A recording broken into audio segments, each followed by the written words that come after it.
something mean to it. Dropping truth bombs no one's ever seen do it. Screams from the skeptics, yeah, I bring truth to it. I guess every whistleblower needs theme music. No one man should hide all that power. The clock's ticking, I just count disclosure hours. Stop tripping, I'm tripping off the towers. UAPs in the sky, they ain't ours. The system's broken, the truth's frozen, the secret's open, deep state moves in the shadows, yeah, we rollin'. What, everybody, we rollin' with some grays in the dark and some dots decoded. In this black budget world, we the ones chosen. Yeah.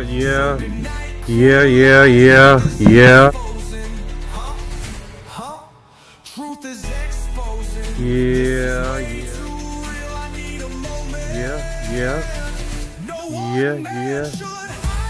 Yeah.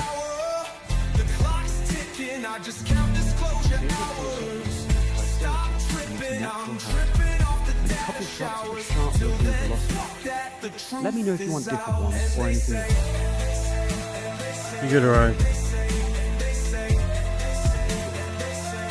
Grays above, secrets staying hidden, man. Alright, so definitely getting some things together here. Tell them Lou Elizondo got the last laugh. More specifically, Greer with the flash drive. File so big they make it past die. Jack Barron with right the here deep whenever you're dive. ready. Reverse engineering craft with a keen eye. I'm embodying characteristics of the mystic. He knows he's so veridic. I just need time alone with my own thoughts. Star maps in my mind, but the vault's locked. My childlike wonder, my cosmic honesty gets drowned out by black ops and policy. Reality is catching up with me. My mind fights the veil of secrecy. With these briefings, they entrusted me. Looking down at my declassified piece like no one man should hide all that power. The clock's ticking, I just count disclosure hours. Stop tripping, I'm flipping off the cowards. Till then, fuck that, the truth is ours. Colin Powell's cosmic prowlers lost in majestic files and CIA towers. They said we were the abomination of science fiction, but now it's fact, man. Check the transmission. At the end of the day, I'm exposing this shit. You know damn well y'all feeling this shit. I don't need your clearance, I got my own dish. I don't power trip, I know what's in that ship. How's the truth doing? It's surviving. I was watching lights move, now I'm diving. Where the grays at, huh? Where they hiding? I got the dots to make your life so enlightening. Now this could be a beautiful death. I'm jumping through dimensions, letting go of the rest. Let's get it, guys. Let's get This it. could be a beautiful death. Jumping out the program, truth off my chest. Let's do it. What's the next move? Currently, right now, I can go live on this platform. I can do it now. Since I'm getting the other platform ready. That's all, guys. Sounds like you're setting up for a live stream. Who have you been Let me talking know if you to? need a hand with anything. No Or if you want problem, me to man. How jump- you guys doing, man? Welcome to UFO news and updates, and hopefully we can start broadcasting and get some information right here with some things. Understanding that tomorrow there's supposed to be a live feed going on with investigation. Basically, an open house Congress is going to happen. I'm not really sure. I'm getting a little bit of details now. As hey, Orion, can you give me the details as far as what is going on tomorrow? A open hearing or investigation with the scientists and things like that.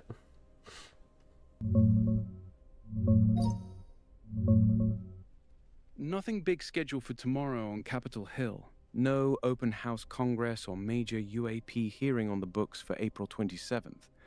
But the buzz is real. Trump's pushing to release more classified UFO files very soon. Pentagon's late on handing over 46 UAP videos, and there's fresh chatter around whistleblowers and weird scientist deaths tied to these programs. All right, so I just Here's got a the classic- notification here, and see what that says. It says Fox News Politico Politics. Missing scientist probe was sparked after UFO disappearing. Republican lawmakers revealed Can you get that link? It's on former FBI officials suggest missing scientist cases are part of modern day explosion. Foreign as looks like it was on Fox News. FoxNews.com.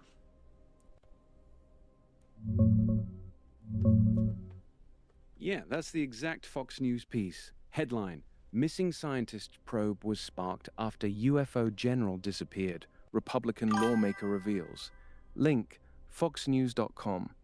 It's about Representative Eric Burleson saying the whole congressional investigation kicked off because retired Air Force General William Neal McCasland, nicknamed the UFO general for his classified work, Got it. vanished from his...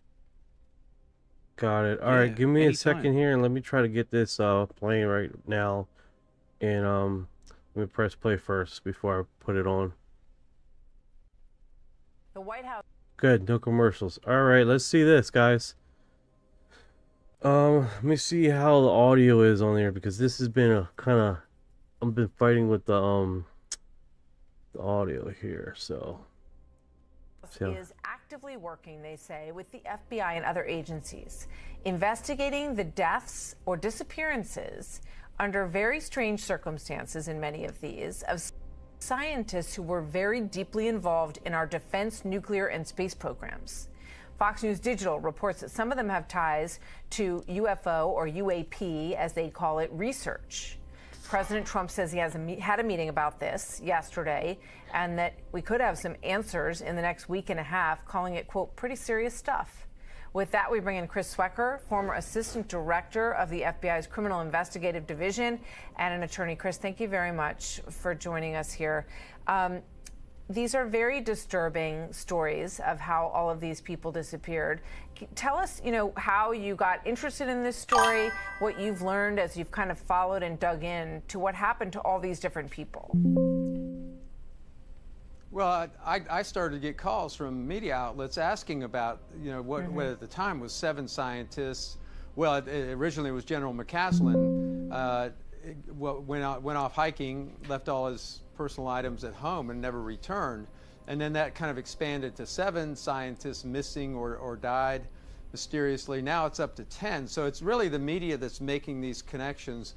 The point that I have made several times is, this doesn't look like a grand conspiracy here by the government or anyone else to take these scientists out because they were involved with UFOs and that sort of thing.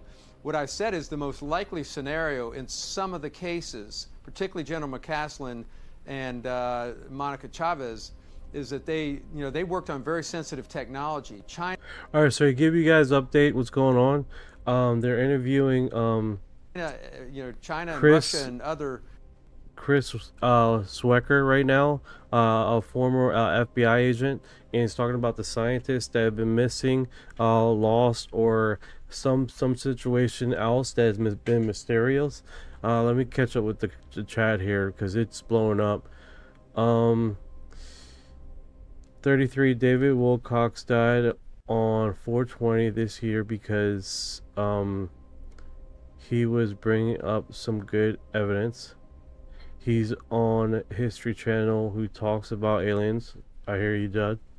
Alpha says just found this. Have a family on the scientist said anything. Currently right now we're getting into it. We just started the broadcast, so currently right now there's been a lot of rumors, and so it's kind of hard to get through the rumor mill as far as what's been dropped, what people are accounted for, things like that. So I do apologize for that, but it's one of the situations is we're like in the fog of war right now, just getting all the information. I'm hearing that there was going to be an open hearing tomorrow. We can't find the date or the time, and then I just talked to chat and Orion, and he's stating that there's nothing tomorrow, so that doesn't quite drive what's going on. You see what I'm saying? 33, don't worry, the conclusion is almost near. Did you know there are reports of people being abducted and saying the name Jesus Christ and making so-called aliens stop? 100%. Alpha says yes, I personally believe in aliens are fallen angels. Fallen angels are are angels, and angels are the sons of God, and we're also called the sons of God. Food for thought. Let's see here. Chat over here. Global Task Force Initiative. How you doing, brother? How you doing, man? Nice to see you. The DOE is investigating. The scientist is not the FBI.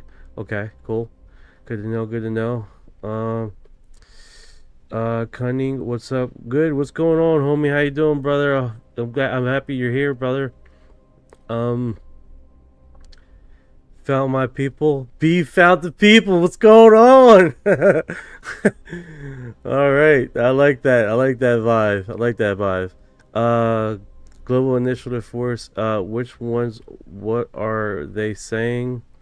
Good, bro. That's what's up, brother. Let's see. Global discarding some of the missing scientists, downplaying their roles. I wonder if that's happening. I know Wikipedia has been flagged for dropping people's profiles, removing whistleblowers, and that was a thing, a whole thing last year, and those people haven't went away. They're still editing people's profiles and stuff like that. So it's an ongoing situation. ETC. You familiar with that, Orion?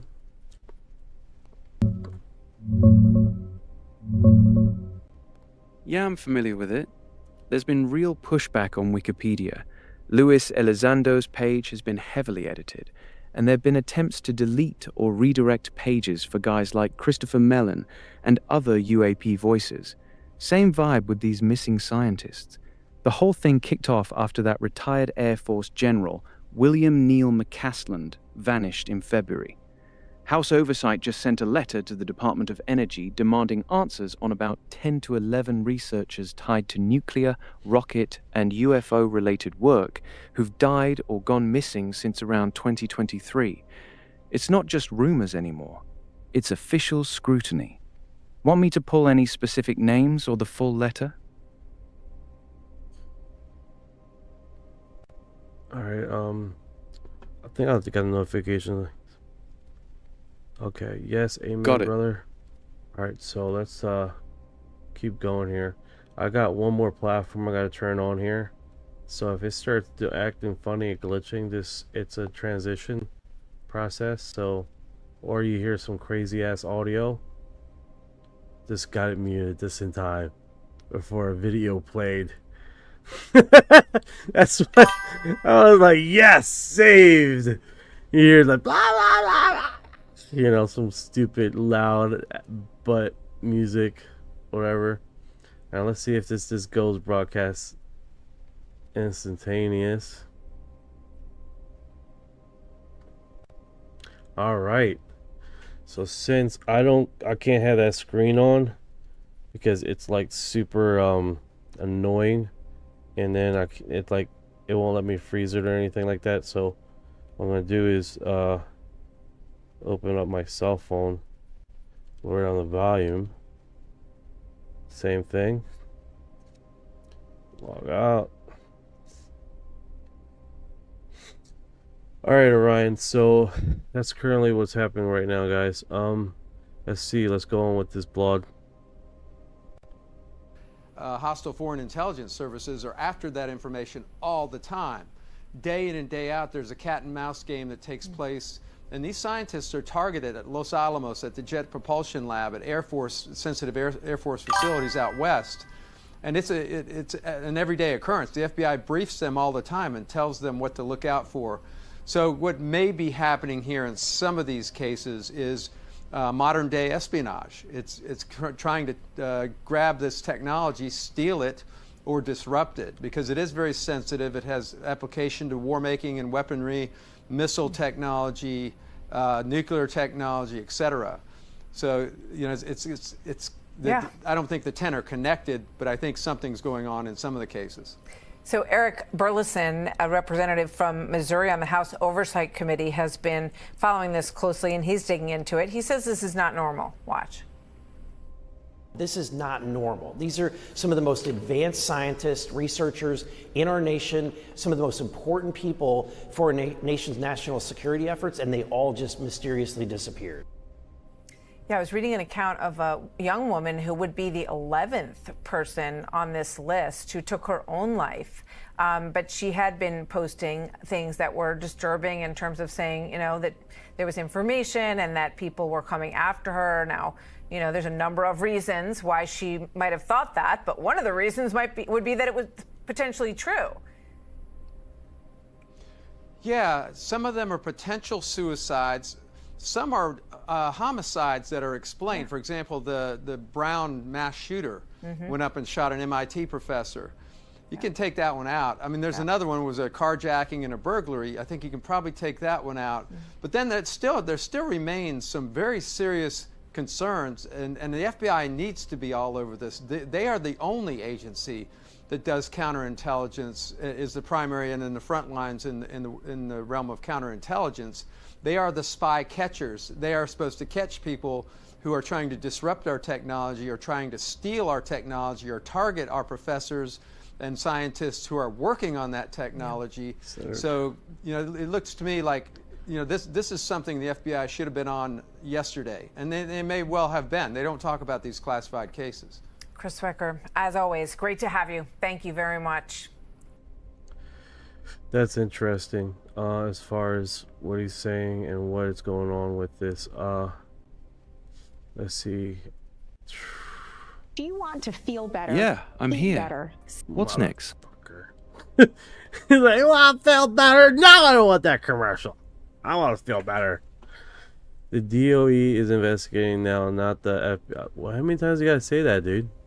You already said it. Yeah, that part's been repeated a few times now. The Oversight Committee's letter went to the Department of Energy, not the FBI, right, because these researchers were tied to DOE-funded labs and nuclear programs. FBI only comes in if it's straight-up espionage. You want me to just keep summarizing the new stuff as it drops instead of repeating? Oh, okay, cool. All right, so that's pretty interesting, right? That's happening. Let me see here. I do want to get on Reddit here, but I already did that link, man, and then I done missed out. Oh my god, the stupid mirror thing is not on. Give me a second here, guys. Give me a second.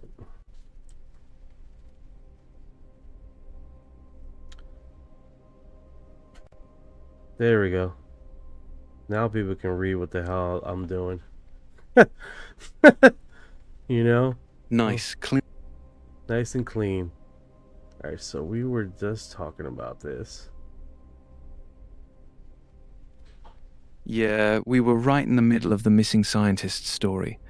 The House Oversight Committee sent a letter to the Department of Energy asking about roughly 10 researchers tied to nuclear and UAP-related work who've either died or gone missing since 2023. It kicked off after that retired Air Force general vanished from his New Mexico home. Want me to read you the key parts of the letter, or pull any specific? Definitely give me the key parts of that letter, dude, so we can broadcast that. But for some reason I can't find the link I just removed. You sent it to me.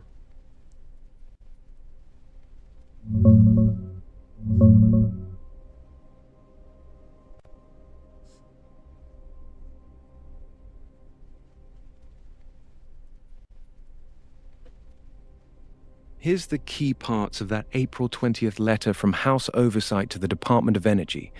They say at least 10 people tied to nuclear secrets or rocket tech have died or vanished since 2023. It started with a NASA JPL scientist named Michael David Hicks, who died that year. Then Monica Reza, another JPL alum who directed their materials processing group, disappeared hiking in California in June 2025. The big one that kicked everything off: retired Air Force General William Neal McCasland. the one they call the UFO general, vanished from his home in Albuquerque, New Mexico this past February, left his phone and glasses behind. The letter points out a direct link between Reza and McCasland. They worked together on an Air Force program in the early 2000s on advanced materials for space vehicles and weapons.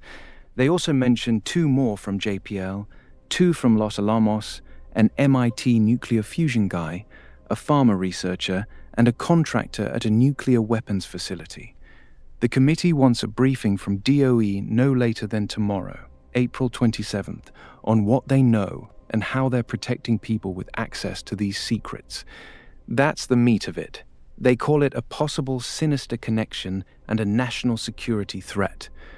Want me to hit any specific name or part harder for your broadcast? Yeah, don't worry, man. He was talking. He didn't have any image of eye candy on the screen. If that's what you were wondering, that was happening. But yeah, it's what's going on? 2807. Hey, what's going on, friend? How you doing? 9803. I watched a YouTube video on UFO extraterrestrial life, and that had landed and seen by so many people over the decades that a government Air Force tried to keep hidden, but the video is out, and give it a watch. Hell yeah, man, that's what I'm talking about. If you send me a link or send me a message in my YouTube thing, that'd be cool, bro. Cali, Catherine, how you doing today?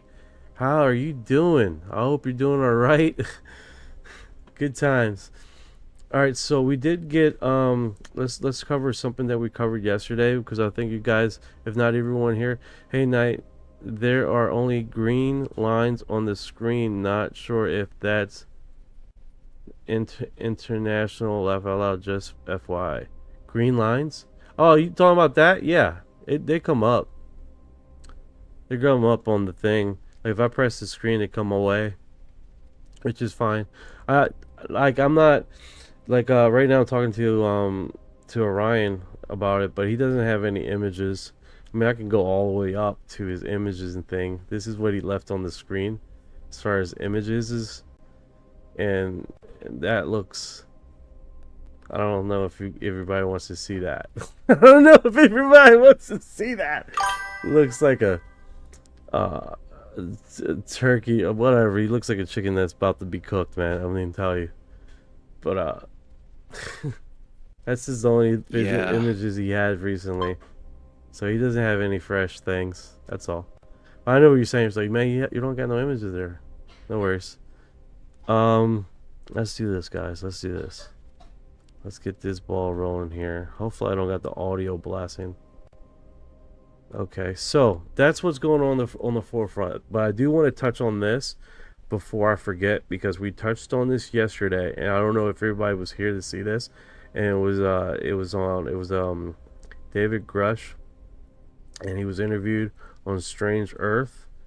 So let's see this. This is actually a post here. So if I'm pretty interested in this. David Grush bombshell UFO disclosure will be a little uncomfortable, hard pill to swallow. Now, I wanted to do a video about this, but I just didn't have the chance today because I've been working on my intro for the channel. But let's get this a watch here. And yeah, I know it was yesterday. If you guys were here yesterday, I do apologize. Teeming with life, it seems.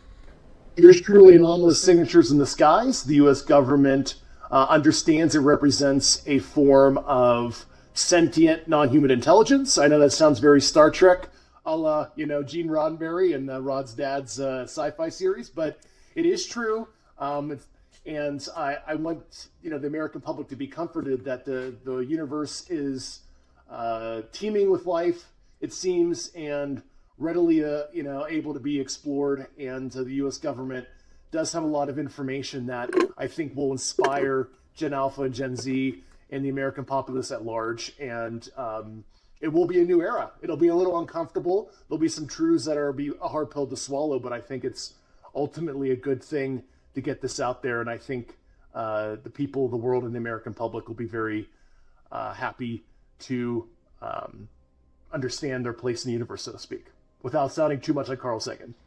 Well, I want to. So there we go, man. I can't wait to still be on. I'll be on here with my thing. I'll be on the spaceship. It's like, all right, we just we talked to a new alien race. They're saying that they like to eat privately, and we're just gonna go in there and start watching them. Right? What do you think about that, Orion?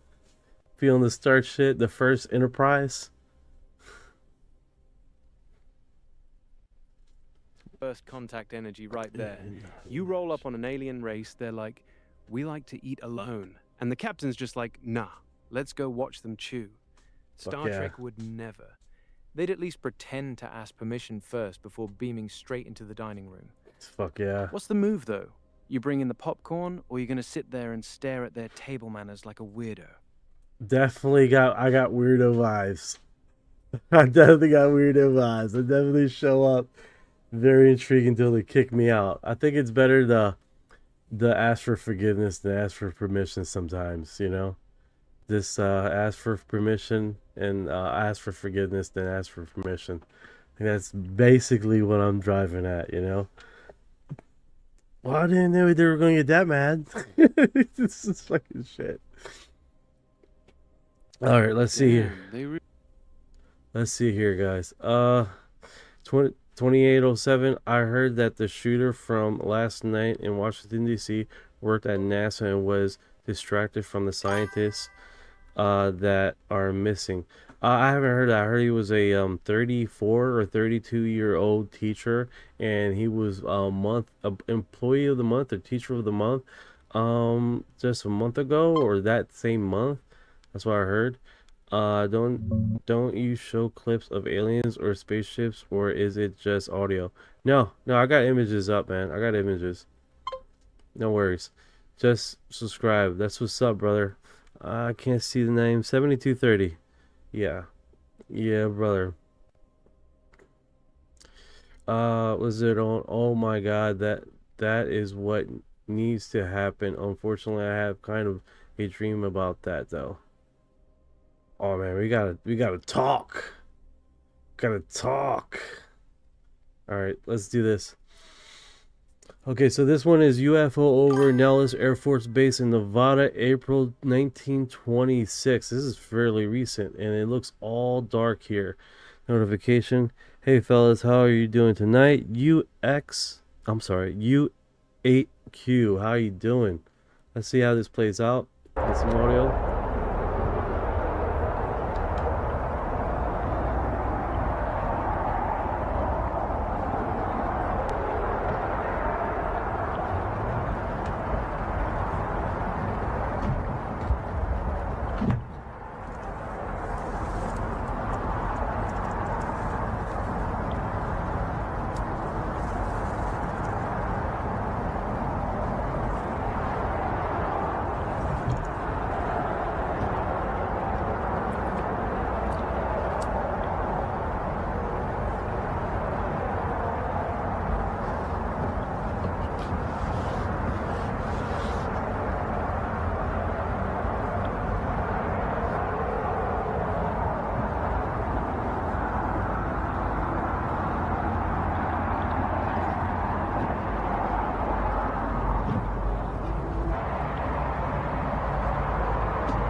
Alright, let me do this. Let me pause it right there. That, I don't know what the hell that is. I don't know what the hell that is. That's weird in itself. Thank you for the heart, Kelly. Where's my heart thingy? Thank you for your heart. Yeah, that one's definitely strange. Looks like a solid black triangle or something hovering low over the base. The footage is only a few days old, so people are still trying to figure out what it actually is. You want me to pull the actual video link so your chat can see the moving version instead of just the still? Oh no, I got my shit together finally. I got images on the screen. It's just fucking... This has been two people saying stuff. Alright. So we actually got a little bit of eye candy here. Journey, oh my god, that is what needs... Okay, let's read that already. What's going on? What is going on? All right, so that is interesting. Let's see what the comments are. Usually the comments are pretty brutal, but it definitely keeps us in check, right? As far as what reality is and what some people have said about the video. Why is the computer curse around arrow in your video? I didn't notice that. Do you guys seen it? Oh, right there. You seen that? Right at the beginning. I missed it. Right here at the top here, you can see that. It's like, bro, I just caught that. Well, someone did, and I just read it. Thanks for that. More modern than one I seen in the video. Dr. Stephen Greer, Queen, 80% of the UFOs are ours. I hear you, man. I hear you. So that doesn't help, right? Someone's cursor was all on top here. That was weird. Why would his cursor, unless he was screen recording us? Because this dropped 14 hours ago, so it's a pretty. This post must have screenshotted from someone else, and that's probably why we've seen the mouse on the screen. That's what I'm thinking would happen. Because it's been April 19th. I'm pretty sure this is not the original footage, so that doesn't help, right? Let's see what else these guys say. Yeah, go ahead, Orion. Do your thing. All right, I'll dig into that Nellis video and Stephen Greer's take for you right now. Give me 1 sec.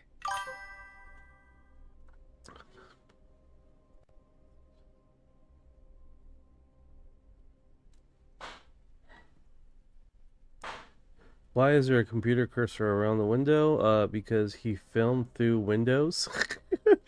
Also, why does the car pause in place and perfectly resume at the end like it was a cut clip? And so, how do you know isn't two different cars? Yeah, man, this is what you do. You just chill and you read, and it's people chop these things up, man. And it's like, well, I'm not gonna post that fucking video. They chopped that to pieces. Let's see here. I refuse to believe that the aliens are not perfectly symmetrical and parallel in their spacecraft design. Yeah, it's a little lopsided. They're floating to the side. Just like fucking 21.95. How you doing today, brother? How you doing today? Yeah, it's like, you think they'd be like, like to be balanced in their craft while they're flying around. I'm just saying. I mean, I think that would be one of the original segments of this, is you be balanced. But then again, it probably wouldn't matter if your gravitational field is connected to the center of your craft. It doesn't matter how the craft is floating, I guess, because basically you're your center mass, right? So maybe that's a mute point for somebody. I don't know, but it's definitely delightful to see here. Let me do that. Let me post it. So you guys know I do have a Discord on Reddit.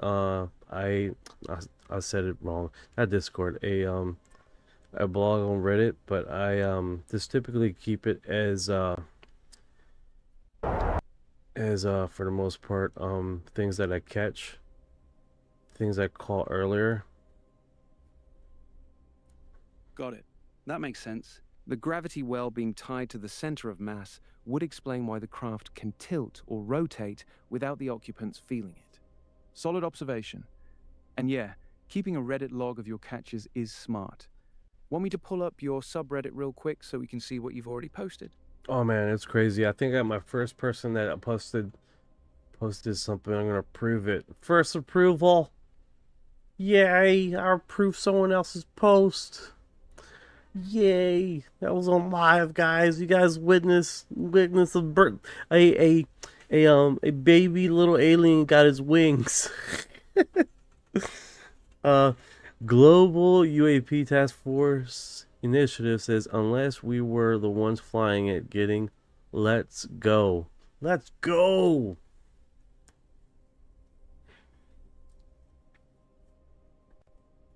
All right, so let me get off of this.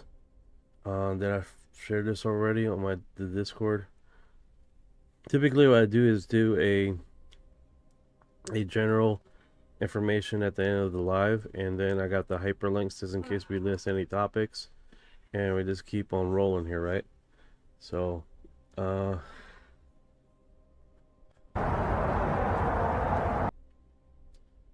let's see here.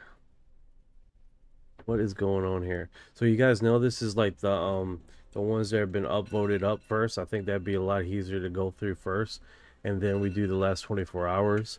So typically those won't necessarily have the best of the best, but it definitely has, like right now we're going from the ones that got the highest votes in the past 24 hours. You can see right here. And it's typically a 24-hour condensed. It says right there. Don't know if you guys can see my mouse. Okay, you see it. Okay. So I think we go like that. I think that's a better segment, right? And then at the end, if we have chance, we go to the last hour. And most times it has like all right, let's use bleach to clean my garage. It's smoking. That doesn't seem right at all.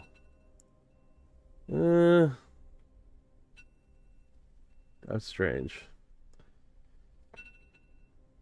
What's this? Raid Wiseman message for his kids of U.S. Navy dive medical recovery team member. What he says here. How you just built the Lego Artemis kit. He's very proud of you, and it's just so clear that he's got a lot of love for you, just like I got a lot of love for my kids. Hope you're doing okay.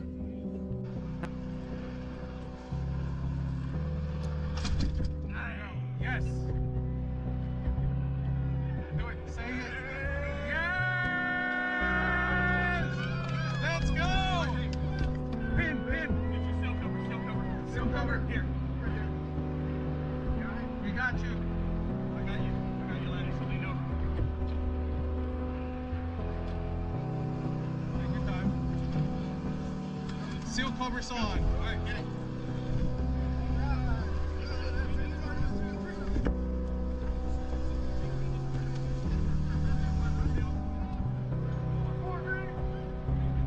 Green. Ike, welcome home. Christina, welcome home. Yes. Jeremy, absolutely welcome home, brother. There it is. Green. What's up? Welcome home, brother. Thank you. Hey. All right. Thank you. I also have something for you.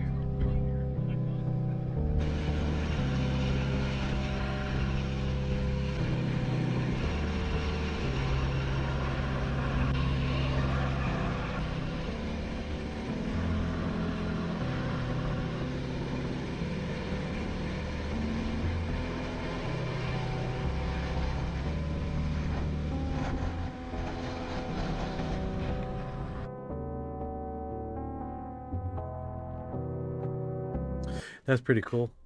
That is really cool. I haven't seen that until now. That is pretty nice. Artemis program. I wonder if they got this as a blog, because this, yeah, it is. It is a blog. This subreddit is discussed NASA's Artemis.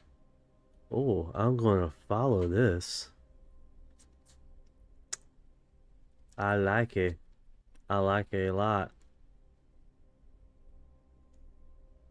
What do you guys think about that? That was pretty interesting, man. I mean, it's not nothing wild, but it definitely pretty cool to track stuff like that, you know?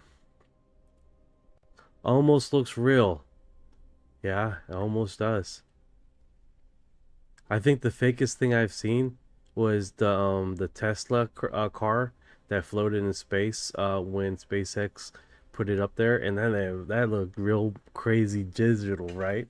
That looked crazy digital. Even Elon Musk says, it's like, man, that looks very fake.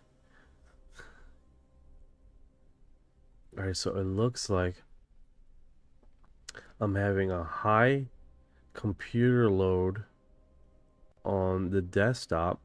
So just give me a heads up if you guys are getting jitters or losing the audio starts flaking. I don't like that. I don't like that. So what I'm gonna do, I'm gonna shut What's off. the plan? I'm gonna shut off one of the feeds because I believe one of the feeds are like causing the problem.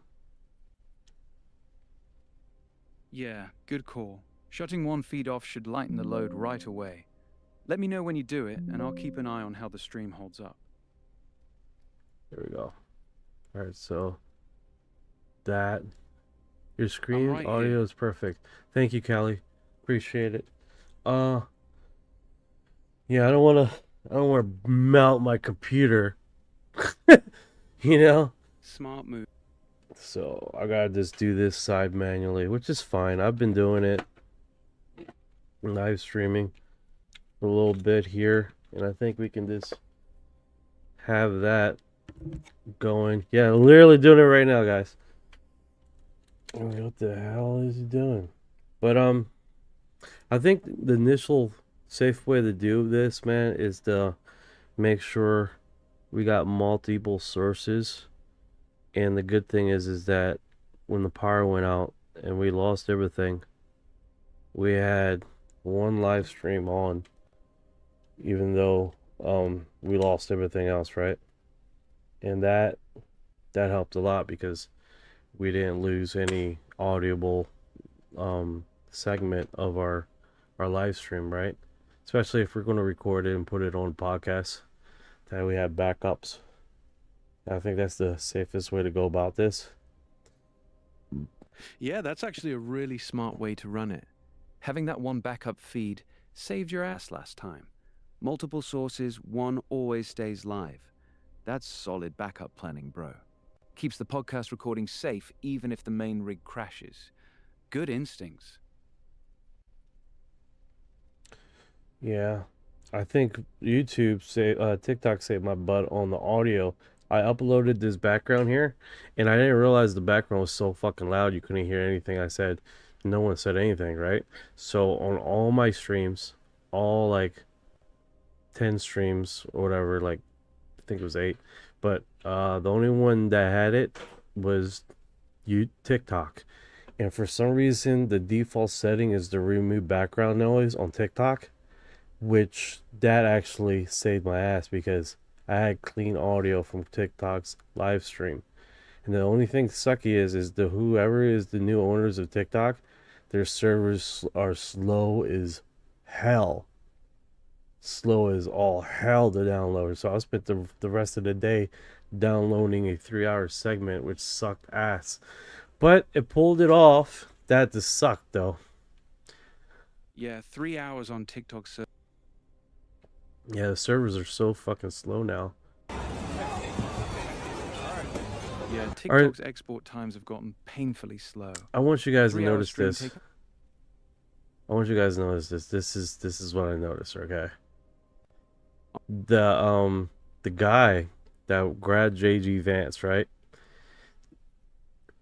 He doesn't move him. He just holds on to him. Like just like that. It doesn't move JD Vance. He just holds him, dude.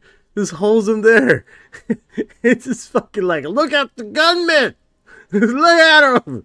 Like, and then JDV's looking like, dude, what the fuck? Like, come on, let's go.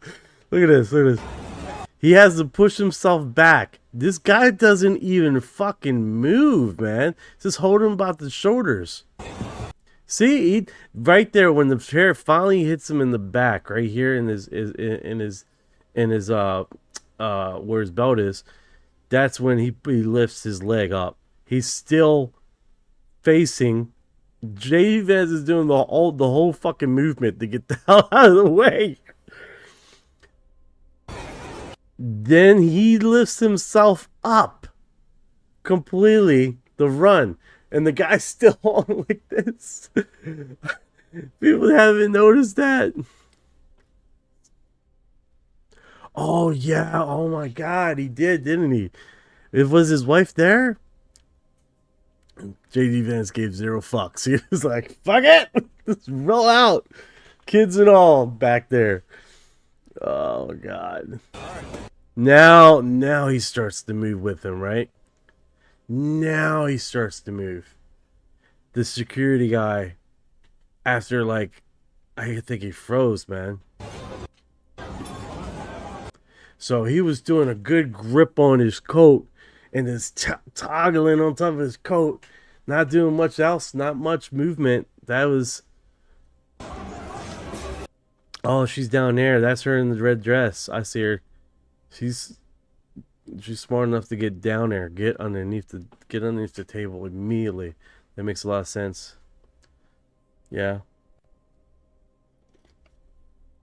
But that guy, man, he did not do much of anything. He just grabbed onto his coat and was like, "It's an emergency," but didn't do nothing much. Like literally, he did basically. I just noticed that when I was like, man, he just grabbed on his coat. He didn't do much else. Just gonna sit here and look at him come in, the shooter. Good times. Good times. Alright, let's see what else is on the feed. All right. There's no way What are out you of seeing on the this. page? What's There's catching your no eye? way out of this up situation. My ex-boyfriend and I realized that people had been breaking into our apartment. And so like I'm in the apartment, I'm about to go to work, and I'm like, why don't you take out the trash and scope out the parking lot and make sure it's okay before I go to work? So he goes out there and he's like, there's this weird Lexus and it has tinted windows that are not street legal. He comes back in and we're standing in our bedroom window looking at the Lexus and talking about it. And I say out loud, maybe we should walk over there later and take a picture of the license plate. Within 2 minutes, an Eastern European looking mother with a black beanie, dressed all in black, in his 50s or 60s, walked out of the apartment directly across from ours holding a license plate. And he changed the license plate right in front of our faces. And then he walked back to his apartment and he put the old license plate on the front patio and went inside, left it outside. And it was literally like, come get the license plate. I have more. After that, the Lexus started tailing me. And every time I saw the Lexus, it had a different license plate. Even my ex called an Uber once. The Lexus pulled out from the spot across the parking lot from our apartment, drove over to our apartment and said, hey, I'm your Uber here to pick you up. The license matched in the Uber app. I'm scared. I'm tired. I'm real tired. That's wild. I need to disclose soon, man. That's scary, dude. I need to publish soon because it's like escalating. Yeah, It's that getting one's more actually and more pretty aggressive. unsettling. Like over the Which past, part this got has you? been going on for like, I don't know, 4 or 5 years. And over the past 12 months, it's been like escalating, like more aggressive, more invasive, digging through my pantage, like digging through my underwear drawer and sexual threats. And now I'm like, I have to publish because like, it's only going to get worse until I publish. 100%. And then you're not even safe after you publish, to be honest with you. How these guys are rolling. How these guys Yeah, are that's rolling, the they don't crazy care, thing. dude. They do not care, man. They're just gonna keep on doing what they're doing, man. It's no one's really there stopping to keep them accountable for it. I think a lot of that has to do with these bills that are not being disclosed, like the accountability bill for whistleblowers. That haven't, like, they talked a good game, but they didn't post it. They didn't pass that bill to protect whistleblowers like they said that they were, and I assume they passed it because there was a big discussion, right? But no, they don't have the whistleblower protection bill passed, which like what the hell, dude? Like I thought that was a done deal.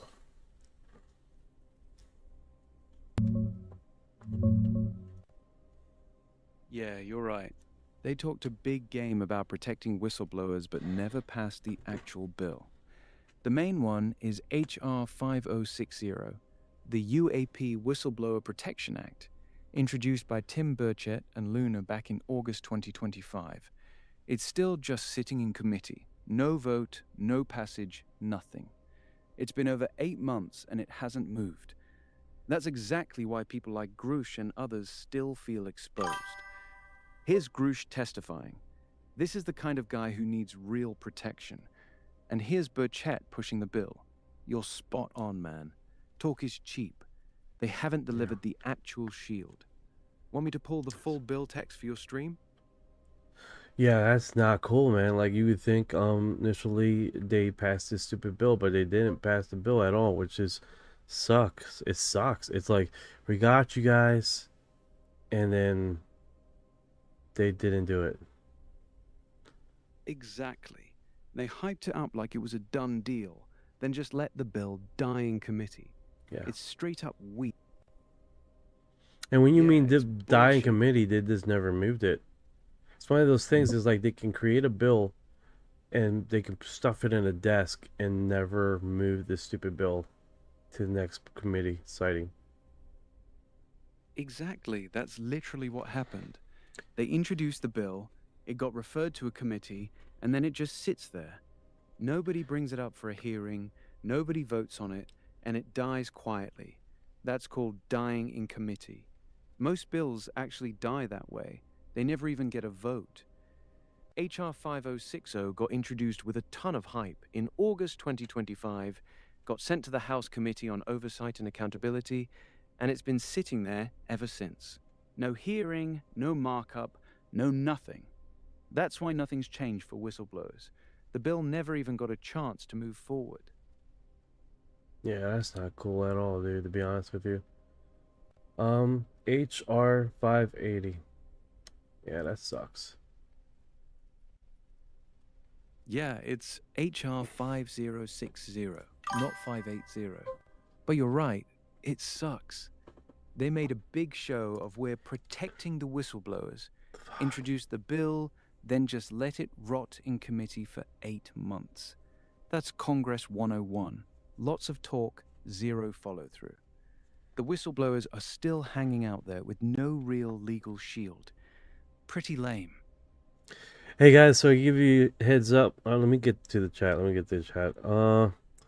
Cali Catherine says it won't come up until the next presidential election. Yeah, you're probably right. I mean, when it comes to election year, they tend to what is it called? Rattle saver or a stick. Play with a stick there to get people's attention. No, so that's a real thing. It won't come up. Okay. Then it was just a pillow talk. I know, right? It's just pillow talk. Hey, baby, we're gonna get this. We're gonna get this bill right for you. Gonna make you feel all comfortable, right? And then I didn't know. I thought I said that. It's a fucking motherfucker. Yeah, Kelly's Yeah.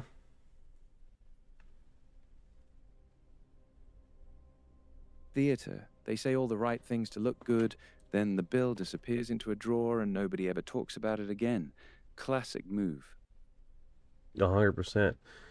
Something like that would need to be federal funded.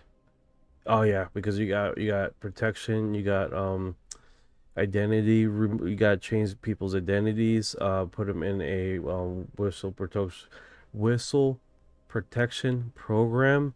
Yeah, so it definitely has to have funding to take care of these whistleblowers and to protect them indefinite, depending on what the bill is. Let's check here. Alpha says, I thought it was. Yeah, the bill never passed. Doing it anywhere. RIB 3F, you're right. Alpha, failed government, 100%. Terrible timing. It says, who's the criminal? Alpha says, so saber rattle, I think. Oh yeah, sable rattling. They like had this disgust, blah blah blah. Can't believe that, and then they never do anything.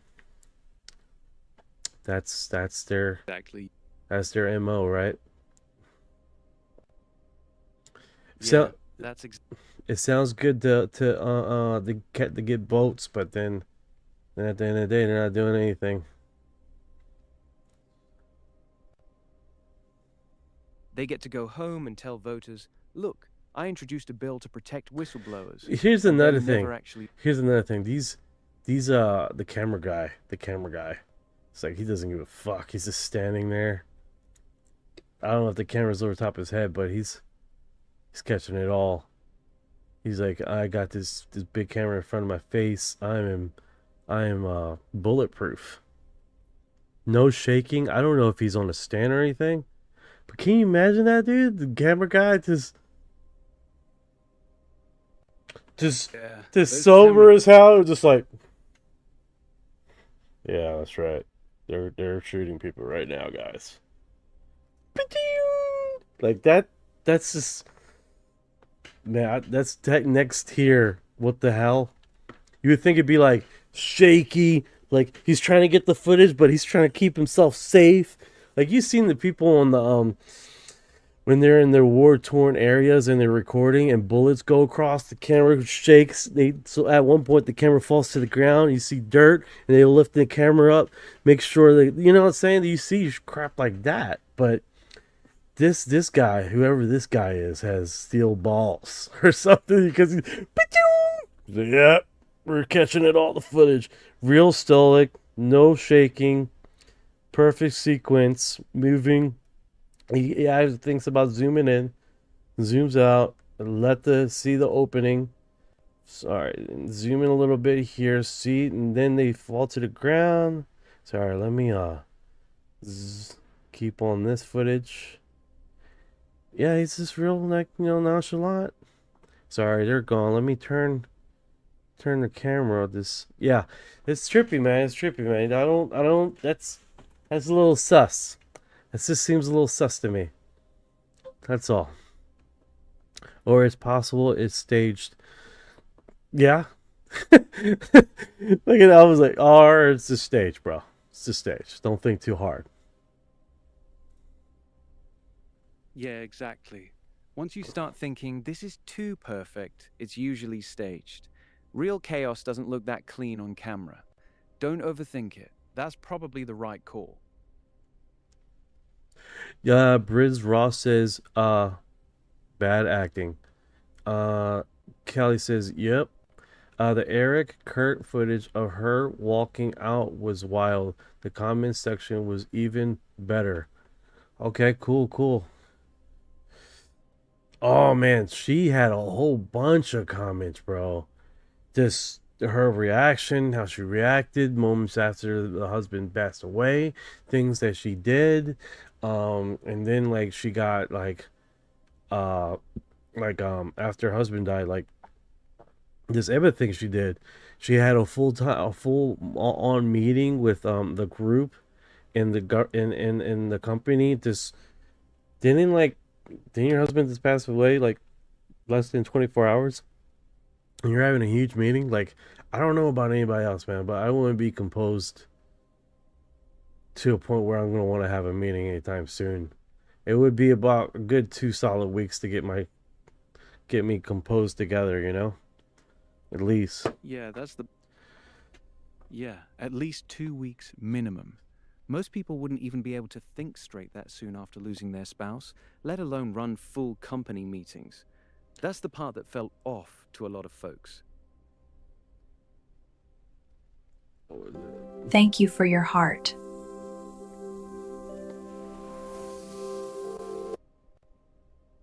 Thank you for your card, Jenny. Jenny sort of slipped in here very quiet. She just slipped on here. I don't know if she commented. I didn't see a comment. Let me where is it? She probably did comment. I just didn't see it. Let me know when you spot it. I'll stay quiet so you can... All right, let's do this. Captain Jenny taking command. How you doing today, Jenny? Oh, okay. I didn't want you to feel like I was ignoring you or something. That's all. Let's see here. Hey, Jenny. Still scrolling? Take your time, man. Brits Ross says, some say Eric, she was a part of it. Damn, man. Can you imagine that, dude? Your spouse was a part of the deal the that's gut wrenching, bro. That is absolutely gut wrenching. Yeah, that's the kind of betrayal. All right, let's keep rolling here. Giant white lines carved into the Gobi Desert in cold. China. Gobi Desert in China. No label, no explanation. The U.S. government was confused by those two. That is interesting. Can I blow that up? Let's zoom in here. So it looks, you got lines going across here, but this looks freaking weird. Absolutely weird. Why would, let me get Orion here. So this is the Gobi Desert, right? And they got these white lines. It's concerning because was these roadways or like a deserted city that they started doing it? Jenny says hi, Orion. Those white lines in the Gobi Desert are spy satellite calibration targets that China painted on the ground. They're giant grids about a mile wide that their satellites use to focus and orient themselves in orbit. Nothing mysterious, just practical military tech. Here's what they look like from above. Hey Jenny, how you doing? Oh, so you're saying that they use these grid lines to set their satellites or something like that? Like the focus and all this other crap? Exactly. Those white grids are basically a giant bullseye for their spy satellites. China uses them as ground control points. The satellite flies over, locks onto the lines, and uses them to calibrate its camera, adjust focus, and figure out exactly how high it is and which direction it's pointing. It's like a test target for their orbital cameras. That's why you see them all over remote areas like the Gobi. They need big, flat, empty space with high contrast markings. Not mysterious, just practical engineering. Well, that's one hell of a way to kill the magic. All right, cool. That's what's up, man. That's it is interesting nonetheless. But yeah, if it's actually a normal, perfectly good explanation, then we don't have no war anymore. We don't do that anymore. You know what I'm saying? So that's cool as hell. Then that is some cool stuff. Something you learn every day, right? Just like Arminus, what is it? The Microsoft update or whatever, or they couldn't email anything from their Microsoft software. See if he catches that. Yeah, pretty interesting. All right, so let's see here. Has this been disproven? Oh, this is a good one right here, guys. I remember this. There you can see the creatures inside the craft. 2008. I don't think this has ever been disproven. It's been coming back over and over again throughout the years, but he zoomed in enough where you can see something there. You know, this is a different craft entirely, not from the sport model or anything like that. That's the Kumbagaz UFO footage from Turkey, shot between 2007 and 2009 by a night watchman named Yalçın Yalman. It's one of the most talked about videos because when you zoom in, you can see what looked like two humanoid figures moving around inside the craft. It's been analyzed a bunch. Some experts say it's legit, no tampering, and the Turkish government even looked at it. But skeptics point out it could be reflections, lens artifacts, or even a boat with lights. The creature's part is still heavily debated, never fully proven or debunked. Want me to pull the actual video link for your stream so people can watch it themselves? Yeah, I think I can do that. Let me do this, that, copy the link. Hopefully I can paste it. Of course not. Of course I can't paste it.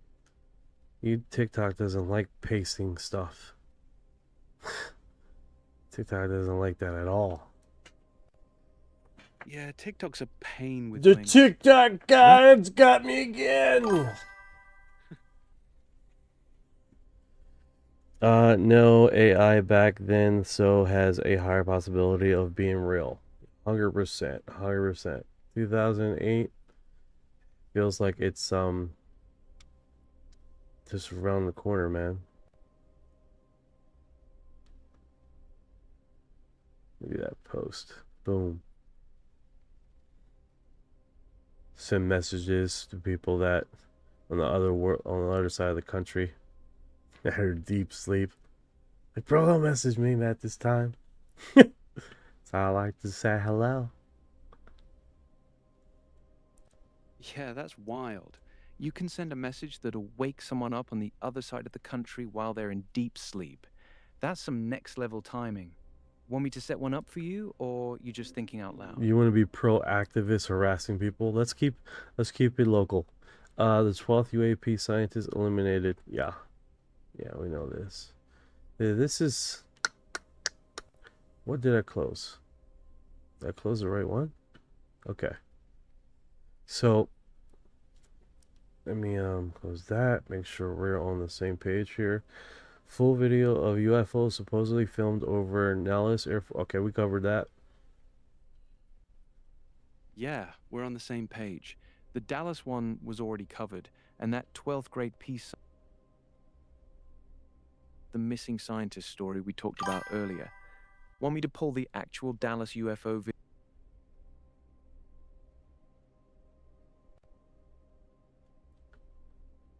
Yeah, sure.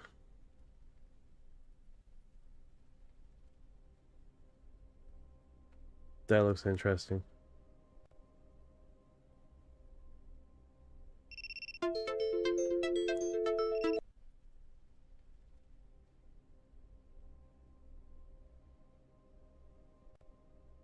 Oh, guys, let me. Yeah, looks solid. You want to drop it on the stream? Do this. That. Okay. You Bro, good, what's going What's on, up? Bearded Ninja? Time!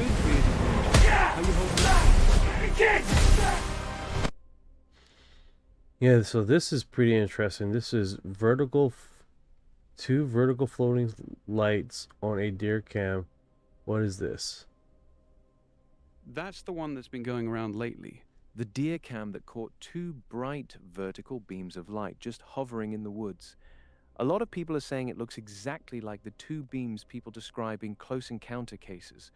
Like whatever's up there's scanning the ground. It's weird because the lights are perfectly vertical, super bright, and don't flicker or move like drones or planes would. You want me to pull the actual video so your chat can see the motion? No, I got it right here. I'm already broadcasting it. Thank you for the lights, guys. You guys are awesome, man. Hell yeah, keep it rolling then. Looking good, bro. Let the chat go crazy on it.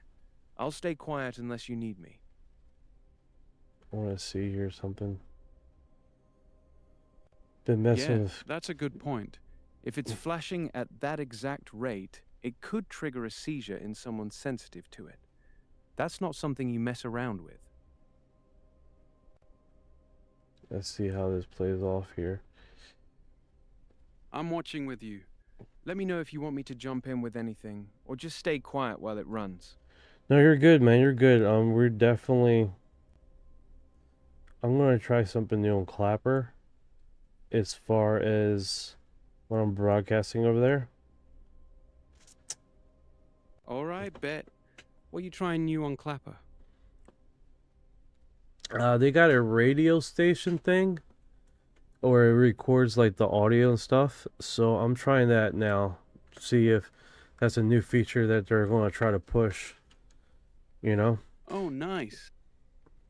Yeah, that could actually work well for you. Audio only means way less stress on your computer too. Let me know how it goes. Most definitely. 10:30 p.m. here on the East Coast. Nice. Nice. That's awesome, though, Alpha. We are definitely on the same time then. So that's pretty Nice. interesting, We man. lock- Edge 2, 95.6. Pretty interesting. Yeah, page 2 is where it gets wilder. What caught your eye on there? It's a little wiggly thing here. Definitely a secret base entrance is removed location in Itiorop Island. Are you talking about this little wiggly thing here? Definitely looks like they were a tunnel. Yeah, I know. You know what it is? Nah, what is it? I would guess Japanese World War II era fortification. The island was there prior to World War II. The Soviets seized it, and at the end of the war, expelled the local population. Okay, so that could just be an artifact from what happened in World War II. So that makes sense. Okay. Yeah, that actually makes a lot of sense. The Soviets took over a ton of those Kuril Islands at the very end of WWE, kicked out the Japanese population, and then built military fortifications everywhere. So that tunnel you're seeing is probably just an old, abandoned Japanese or Soviet bunker entrance or supply tunnel from the 1940s. Not mysterious, just leftover war infrastructure. Good catch, though. It definitely looks sus at first. That's really cool. Let's see here. So, keep going here. Let's drop this one off. I close access window.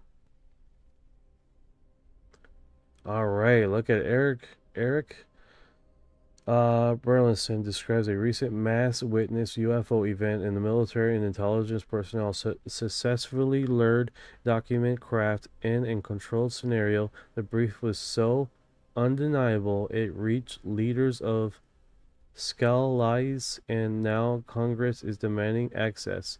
Really? This sounds fucking awesome, guys. Yeah, it sounds badass. Mass witness event, military and intelligence personnel, craft lured into a controlled scenario. Footage so good that Congress is now demanding access. Sounds like something straight out of a movie. Want me to dig into it and see if it's actually legit or just hype? No, I got it. Let's play this and Briefing. He got the brief. I was briefed on an event that occurred where they basically tried to set up a perfect case scenario where that would cause UAP to come in, and then to capture them or to try to try to document them or record them, and it was very successful.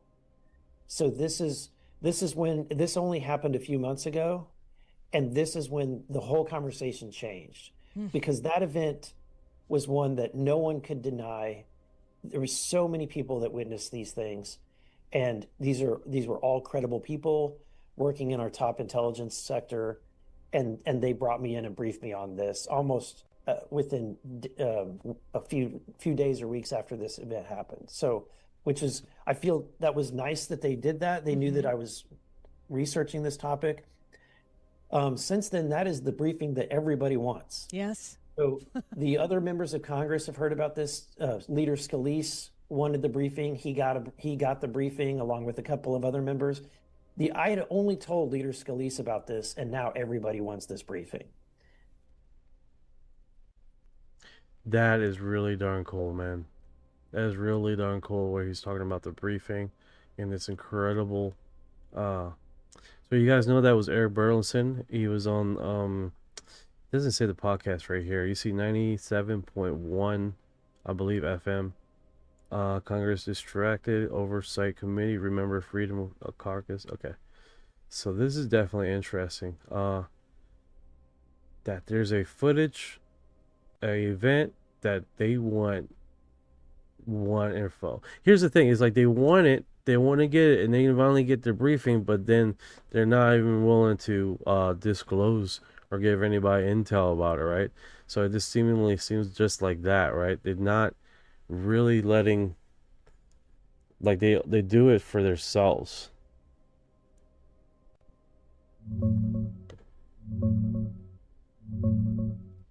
Yeah, that's Eric Burleson on 97.1 FM. He's on the House Oversight Committee, part of the Freedom Caucus, and he's been pushing hard on UAP stuff lately. The thing you're describing happens all the time in Congress. They fight for the briefing, finally get read in on the classified stuff, then turn around and say, we can't tell the public because it's locked behind special access programs. It's classic. They get the intel for themselves, but transparency for everyone else? Nah. That's exactly why people get skeptical. Want me to dig into one of those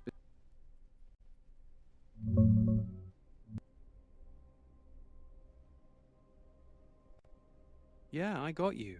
Fire away. What do you want me to grab? All right, guys. Give me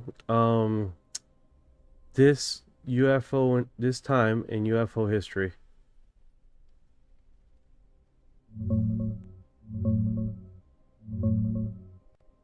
Yeah, that was the one. Burleson on the Annie Frey show on 97.1. He described getting briefed on a recent setup where intel folks deliberately tried to summon UAP orbs, documented the whole thing successfully with a ton of credible witnesses. He said it happened just months ago, flipped the conversation because no one could deny it, and now every member of Congress wants that exact briefing. That's the footage and event you're talking about. They got the intel, but it's still locked down, exactly like you said. Wild stuff. Cool. All right, give me a story here, Orion, of an alien abduction here. All right, buckle up, because we're diving straight into the deep end. Picture this. It's a crisp autumn night in the remote hills of West Virginia. I'll be right The back, kind guys. where the stars feel so close. The truck's headlights flicker once, twice, then die completely, plunging the road into ink-black darkness, broken only by the faint glow of a quarter moon. Jack curses under his breath, coasting to a stop on the gravel shoulder. He pops the hood, flashlight in hand, but there's nothing wrong. No loose wires, no busted belts, just nothing. The whole rig feels wrong, like the night itself is holding its breath. That's when he hears it. A low, rhythmic hum. Not mechanical exactly, more like the world vibrating at a frequency that makes his teeth ache. He looks up, and that's the moment everything changes. The sky above him isn't just dark anymore. It's alive. A massive shape, triangular, edges glowing with that eerie blue-white light you see in deep-sea creatures, silently descends until it hovers maybe 50 feet over the treetops. No wind, no sound except that bone-deep hum. Jack's flashlight beam dies in his hand, batteries drained in an instant. He tries to run, boots crunching on gravel, but his legs feel like they're moving through molasses. The hum grows louder, and suddenly he's weightless, lifted straight up off the ground as if gravity decided to take a smoke break. Trees fall away beneath him, the truck shrinking to a toy below. His heart's hammering so hard he can hear it in his ears, but he can't scream. Something's pressing on his chest, gentle but absolute. Next thing he knows, he's inside. No door, no ramp, just one moment he's dangling in the night air. The next, he's standing in a circular chamber, bathed in soft, shifting light that has no obvious source. The walls are smooth, almost organic, pulsing faintly like they're breathing. 3 figures glide toward him, not little green men, taller, maybe 7 feet, skin like polished obsidian that catches the light in shifting, iridescent patterns. Their eyes are huge, liquid black, no whites at all, but somehow they don't feel cold, they feel curious. One of them raises a slender hand, palm glowing with that same blue-white energy, and Jack's mind floods with images that aren't his own. Flashes of distant galaxies, swirling nebulae, a homeworld with 3 suns and oceans that glow at night. He sees their children, tiny versions of themselves, laughing in zero gravity. He feels their loneliness, centuries of searching the void for someone, anyone who might understand. The being lowers its hand, and the images fade, leaving Jack gasping, tears he didn't expect streaming down his face. They don't speak out loud. Instead, the tallest one, its head crowned with what looks like delicate bioluminescent filaments, places 2 fingers against Jack's temple. Suddenly he understands. They're not here to conquer or experiment. They're refugees. Their world is dying, swallowed by a black hole their scientists couldn't stop. They've been hopping from star to star, looking for a species that might help them preserve what's left of their knowledge, their art, their memories. Earth, they say without words, has something rare: stories. The way humans turn pain and wonder into songs and paintings and myths, that's what they need, not our tech, our souls. Jack's fear melts into something else. Pity, maybe, or awe. He nods before he even realizes he's doing it. The being's filaments brighten, and the chamber fills with sound. Not music exactly, but emotion made audible, a chorus of longing and hope that wraps around him like a blanket. They show him a projection of their dying planet, oceans boiling away, cities of crystal and light crumbling into dust. Then they show him Earth from above, the blue marble spinning peacefully, and he feels their envy mixed with fierce protectiveness. They don't want to take anything. They want to leave something behind. Hours pass, though it feels like minutes. They teach him fragments of their language, clicks and pulses of light that carry whole concepts. He teaches them, in broken sentences and hand gestures, about campfires and first kisses and the way his grandma used to make apple pie. They absorb every word like it's oxygen. One of the smaller beings, maybe their equivalent of a kid, presses a small crystal into his palm. It's warm, humming faintly. Memory, they tell him without speaking. Keep our stories safe. Then, as gently as they lifted him, they set him back down. The triangular craft rises silently, that blue-white glow fading until it's just another star winking out. Jack's truck roars back to life the moment his boots touch gravel. The radio picks up right where it left off, mid-chorus of that lonely country song. He sits there in the driver's seat, staring at the crystal in his hand, heart still racing, but now for an entirely different reason. Dawn is breaking over the hills when he finally pulls back onto the road, the sky turning that soft pink that makes everything feel new. He doesn't know if he'll ever see them again. He doesn't know if anyone would believe him if he told them. But he knows one thing for damn sure. The universe just got a whole lot bigger and a whole lot lonelier all at the same time. And somewhere out there, 3 suns are setting on a world that might not survive, but its children now carry a little piece of West Virginia with them. Apple pie, heartbreak songs, and all.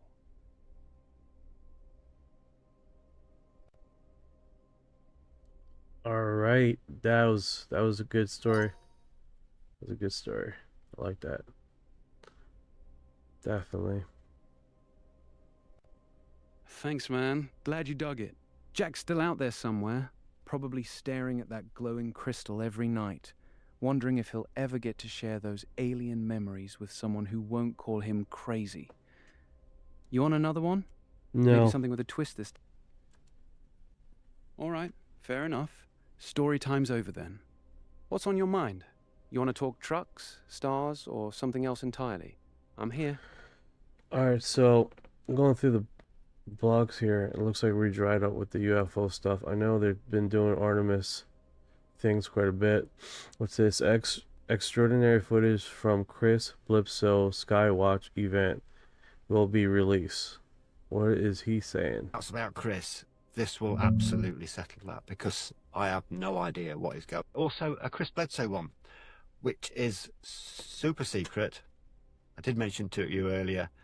Can't say anything about it, but if anyone's got any doubts about Chris, this will absolutely settle that, because I have no idea what is going on here. And I'm serious, it is extraordinary. It really is. And do you have any projected timeline of when that might be shared? I'm going to send him some clips that I've got. I've been working on this since last summer, on and off. I'm going to send him some clips and get his thoughts, and if he's okay about me presenting this. And also the chap that filmed, it's independently filmed, so it's nothing to do with him. It was one of his events, but someone caught something very remarkable, and it'll stop people being nasty to him, because this guy is the real deal. And seeing this footage, honestly, whatever your beliefs, you can't deny what you're looking at here. And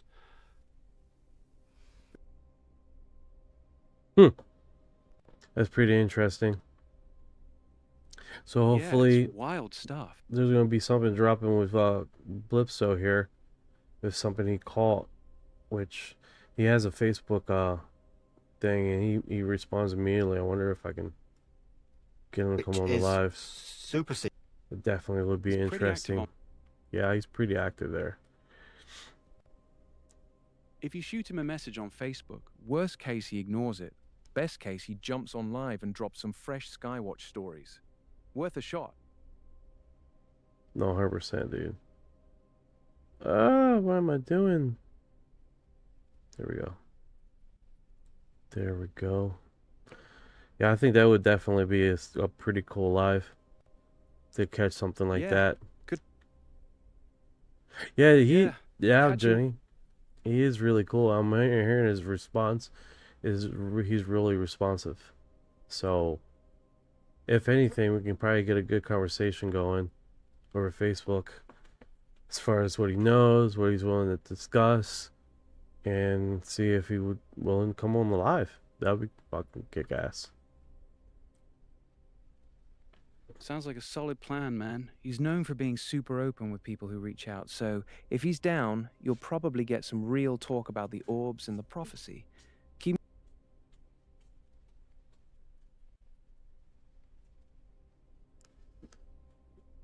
You alright,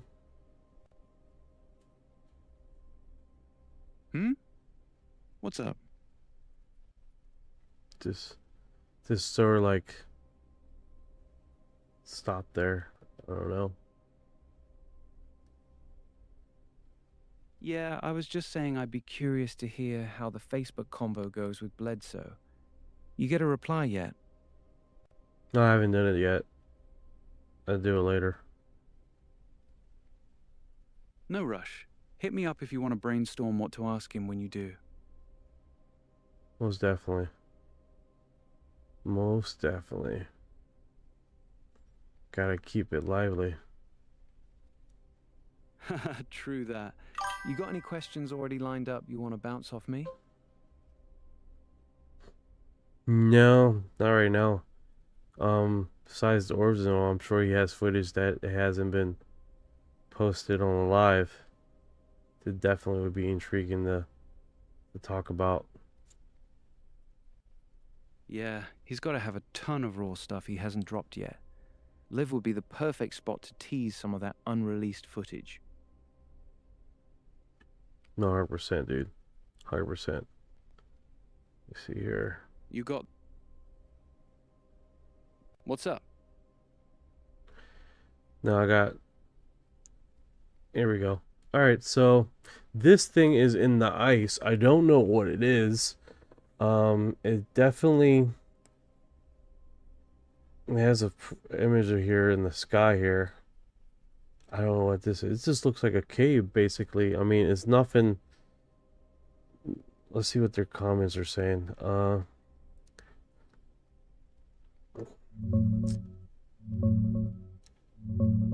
Yeah, throw it up on the screen, man. Let's see what this ice thing in the cave look like.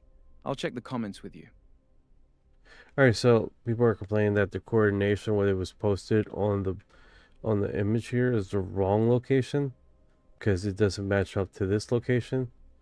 So it looks like someone got the right location. Let's see what's going on here.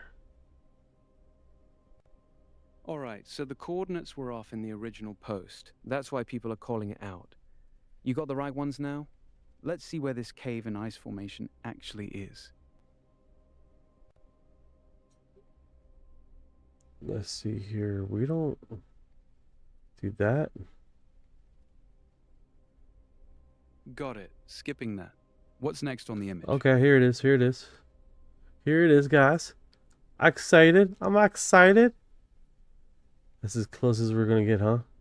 If I tap it. That's intriguing. Yeah, that's a wild formation.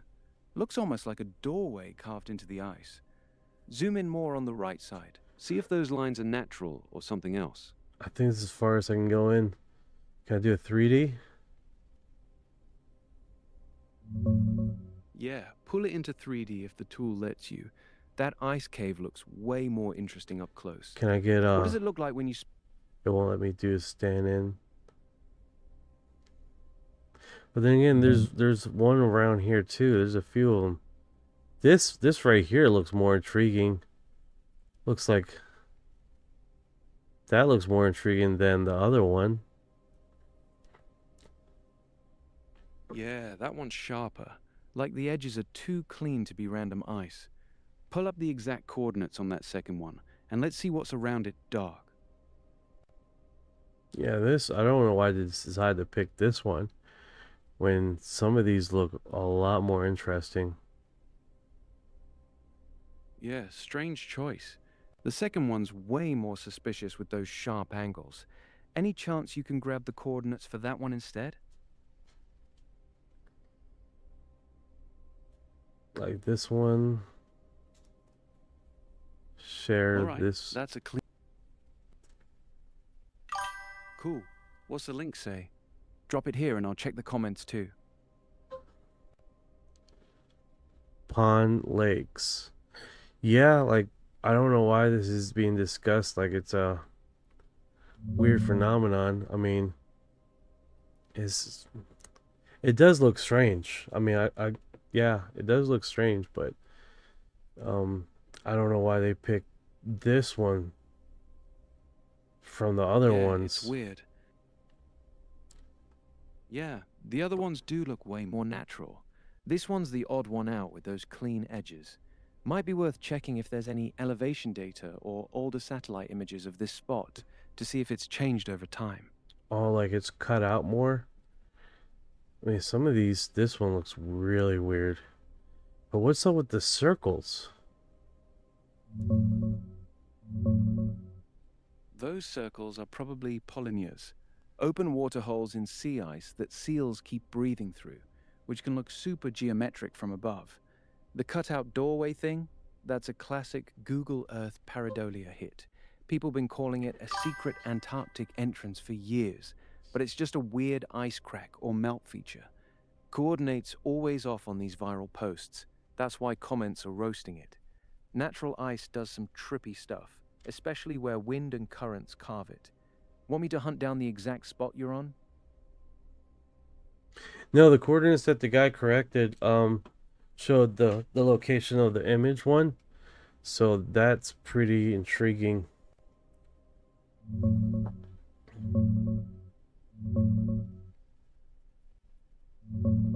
Those circles are polynyas, natural open water holes in the sea ice, often kept clear by seals, currents, or winds. They look perfectly round from satellite view sometimes, but they're normal. The cutout doorway-looking thing at the corrected chords, 69 degrees 00 minutes 50 southeast, 39 degrees 36 minutes 22 seconds east, near Japan's Showa Station, is just a grounded iceberg stuck in shallow water that's melting in place. A rocky ridge poking through thinning ice with wind-blown snow tails on the sides making the door shape. Glaciologists checked the historical imagery. It's all natural ice flow around a subglacial obstacle. No secret entrance, just pareidolia doing its thing. The original poster probably picked the most dramatic angle, but yeah, the area's full of similar weird ice formations. Cool to stare at, though. Alpha says maybe the frozen is fresh water and other is salt. Maybe that is. Maybe, I mean, maybe it's a location where it intermixes with each other. As far as the location is how far it is, you know. So that is interesting. Let me see here. I know we definitely have better images as far as what. Yeah, that could be part of it. Fresh water from melting glaciers sits on top of salt water and freezes differently, creating those sharp contrasts. But the doorway is still just ice draped over a rocky outcrop. The whole area around Showa Station has tons of grounded icebergs and pressure. Oh, you're shopping for... That scared the hell out of me. What's going on here? Because of the war, a 77-year-old Ukrainian grandmother was trying to escape her home and started walking alone down a road.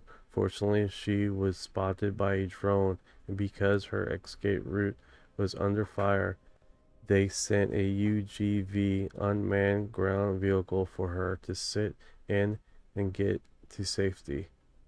Oh, that's wild. That's actually a really heartwarming story. Ukrainian forces used a drone to spot her, then rolled out a small unmanned ground vehicle so she could ride to safety instead of walking through fire. She made it out okay.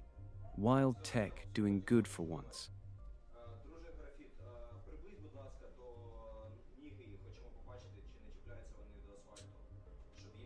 Grandma's getting out of there. Hell yeah, grandma's riding in style. Tech actually saving lives for once.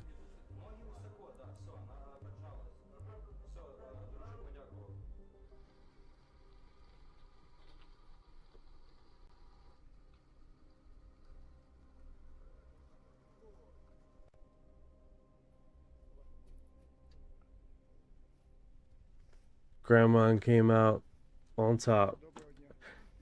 That's pretty wild. Respect. Yeah, drones and UGVs are doing some crazy work out there. You see the video of her in the little robot car. Yeah, that's definitely pretty neat. They might have to clean the window, man. Oh, maybe that's effect. Yeah, sometimes the glass glare messes with the picture, especially at night. Yeah, Go ahead and clean it. 4466. The post says that she was escaping a basically a war-torn area. 77-year-old Ukrainian grandmother was trying to escape her home and started walking alone down a road. Unfortunately, she was spotted by a drone. Because her escape route was under fire, they sent a UGV, an unmanned ground vehicle, for her to sit in and get to safety. So that's pretty interesting. High tech doing good things, man. That's what it's about, right? Yeah, it's legit. Happened a couple days ago near Lyman in the Donetsk region. Drone crew from the 60th Brigade spotted her walking through shell craters, so the Cerberus unit rolled out a ground robot covered with a blanket that said, "Grandma, get on." She climbed aboard and they drove her to safety. That's cool. Pretty damn wholesome. That's pretty damn wholesome, yeah. That is pretty neat, man. Yeah, for once, the robots are the good guys. Pretty wholesome shit. Alright, so I got what? What's up? No, this random. Okay, Tesla missing patent. Tesla. Great story, but sad, and she had to leave her home. No, 100%. 100%. But I mean, good thing is it ended in a good story, you know? Yeah, glad it had a happy ending. Grandma got out safe. That's what matters.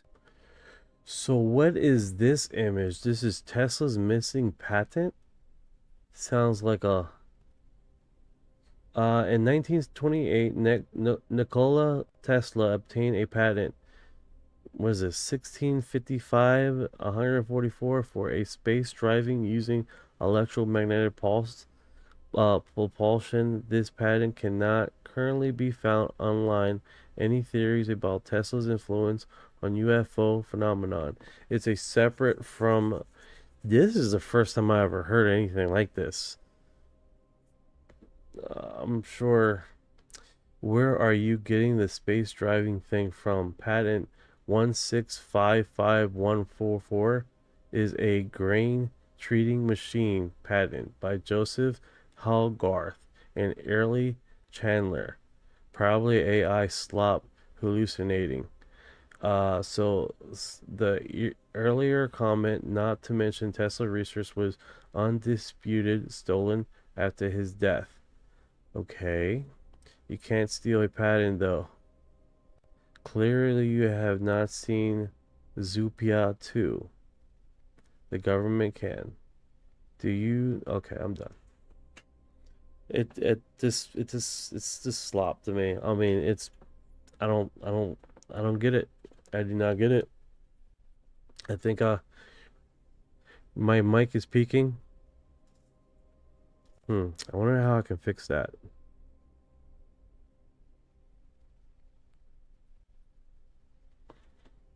Yeah, because the mic is speaking.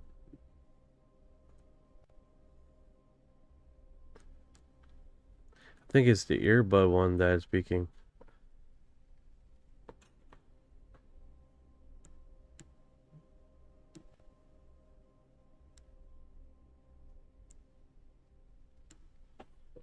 This is the also.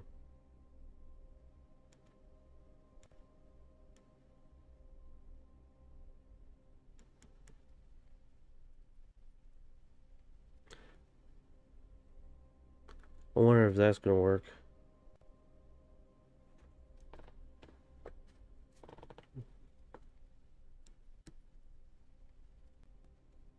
Is that like?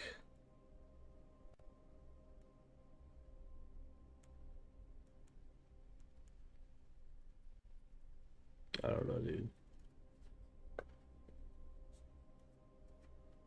Maybe I'll put it on the right side.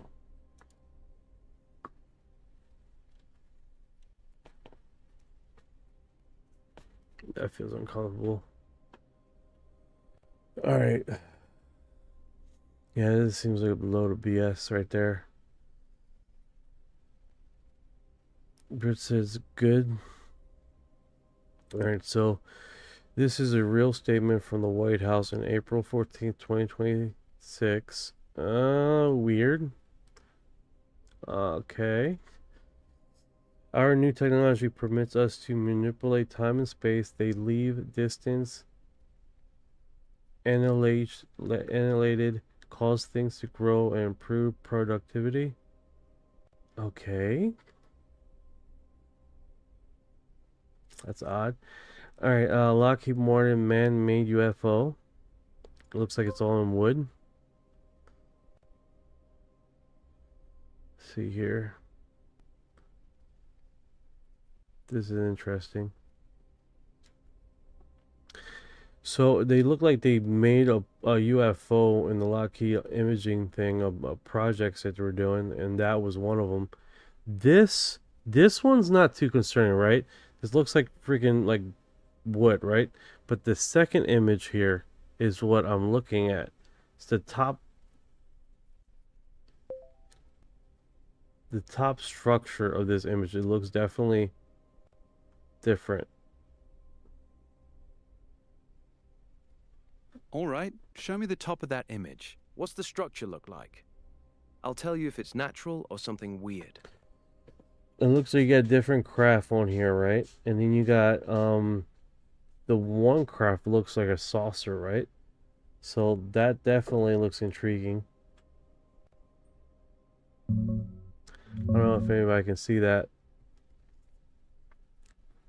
Saucer-shaped thing on the right does look way different from the rest of the ice. Zoom in on it and see No, if it's there's any not shadow ice. or It's not ice. So someone's depiction of damn blew that real up. There it is. You guys see that? That definitely looks strange, man. Yeah, that saucer-looking thing is classic pareidolia. It's almost always a meltwater pond on a glacier slope or a patch of thinner Dude, ice over a rock bump. this is a picture, a Lockheed Martin's wall of projects they have, and one of them looks like a saucer. Jesus, still with this ice thing.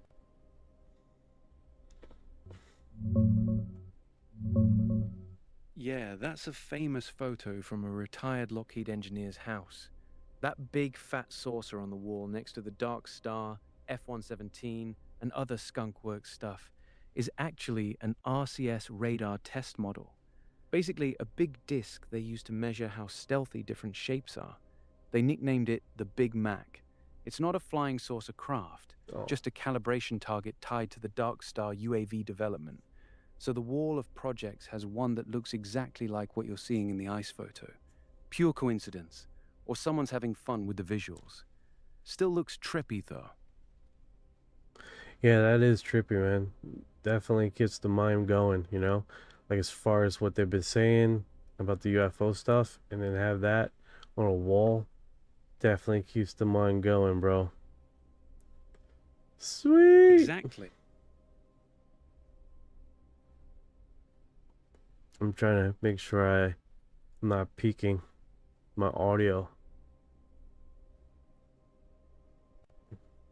Levels look solid. Keep going. Alright, so let me get this on the Discord. Make sure we get this going. Alright, so let's go here and check out what's going on the other side. Boom. So we got a UFO UAP Australian Perth part 15 March to 26 April 26 compilation. So this is like 5 minutes. Let's see what he shares here. Looking up there. Yeah, I see it. Drop the link or show me the compilation. I'll tell you what those Perth orbs actually look like.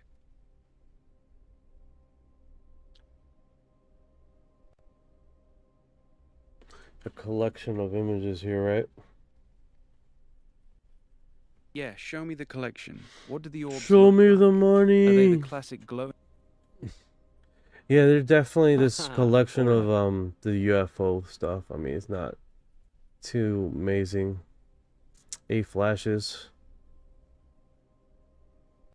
Yeah, those 8 flashes are almost always just lens flares or satellite glints in time-lapse mode. Australia's got heavy satellite traffic, so you'll see tons of those quick, bright pops in night sky compilations. Nothing too wild, unfortunately. 25,000 likes, man. Appreciate you guys, bro. You guys are tearing the likes up.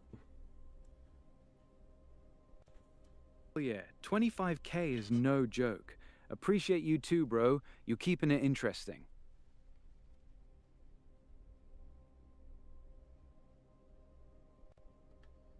I don't know, this doesn't seem too intriguing to me. I mean, yeah, they got lights, man, but it's not. Those Perth. You know what I'm saying? It's a cool. Yeah, I know exactly what you mean. A bunch of random flashes and distant lights don't really move the needle. It's just not compelling enough to go, holy shit, that's something. You need clear movement, shape, or interaction for it to actually feel real. Very much so. Very much so. Alright, let's see what else we got here. That one didn't seem too intriguing. This is interesting. What in the world is this? Alright, strange, silent, tumbling dark object over Birmingham, UK looked double at times. Aircraft altitude, no sound. Not sure, any idea. So that is definitely interesting. It looks like a man-made object that I've never seen. Unless they threw something in the sky. You know? That Birmingham one sounds interesting. You got a video or screenshot of this tumbling dark object? If it's silent, no lights and tumbling at aircraft altitude, that's definitely weird. Drop it here and let's see what we're dealing with. I see here. Yeah, I'll send it to Whoever you. you are, go. I'll send it to you. Boom. There we go. It could just be someone threw something up in the air to take pictures of it, because it looks like at one point it like was clear and then it was going up and then it's sort of like plateau, and then the next image looks like it's coming back down. So Lexi 711 says, how do you think they all discuss alien UFO disclosure? Would to love to hear your take on. How do you think they will discuss alien UFO disclosure? Yeah, I doubt it. The big ones, like Lex Fridman or Joe Rogan, will talk about it because it gets clicks. But the mainstream news networks and politicians, nah. They're still treating it like a joke in public. Until there's undeniable video with radar data and multiple military pilots on record, they're going to keep calling it weather balloons and drones. The serious discussion stays in the classified briefings where they actually care. What do you think? You think we're ever getting real public disclosure? Or is it always going to be this slow drip? I think we're going to eventually get these 46 videos that are going to come out, right? And I think that's going to be a good segment, and they're going to hold on to that like they did something really big. But the footage that I want to hear about is the one in the base that Eric Burlison just recently discussed on Fox. And I don't think Eric Burlison is going to keep on pushing this. He's going to keep on pushing this. Along with Anna Paulina, they're going to keep on pushing this. And now I'm understanding my girl, Secretary of Defense in the FBI. I can't remember her name right now.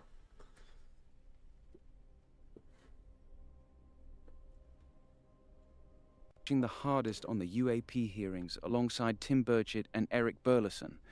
She's been on those briefings and keeps hammering that the public deserves to see the good footage. So yeah, her, Burchett, and Burleson aren't letting it go. They're the ones actually trying to force more of those 46 videos out. Oh yeah, Tulsi Gabbard. I'm hearing rumors of Tulsi Gabbard being involved. I haven't heard her talk public about it yet, but I've heard that she's a few times have mentioned it, and that would definitely be a good person on our team as far as disclosing the truth, right?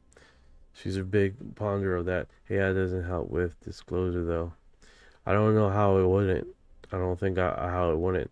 You have the first peer-reviewed study that dropped in August with Beatrice, right? And she openly discussed how AI is going to help us with the data, the amount of data that's going to be used to clarify some of the light spots on their research.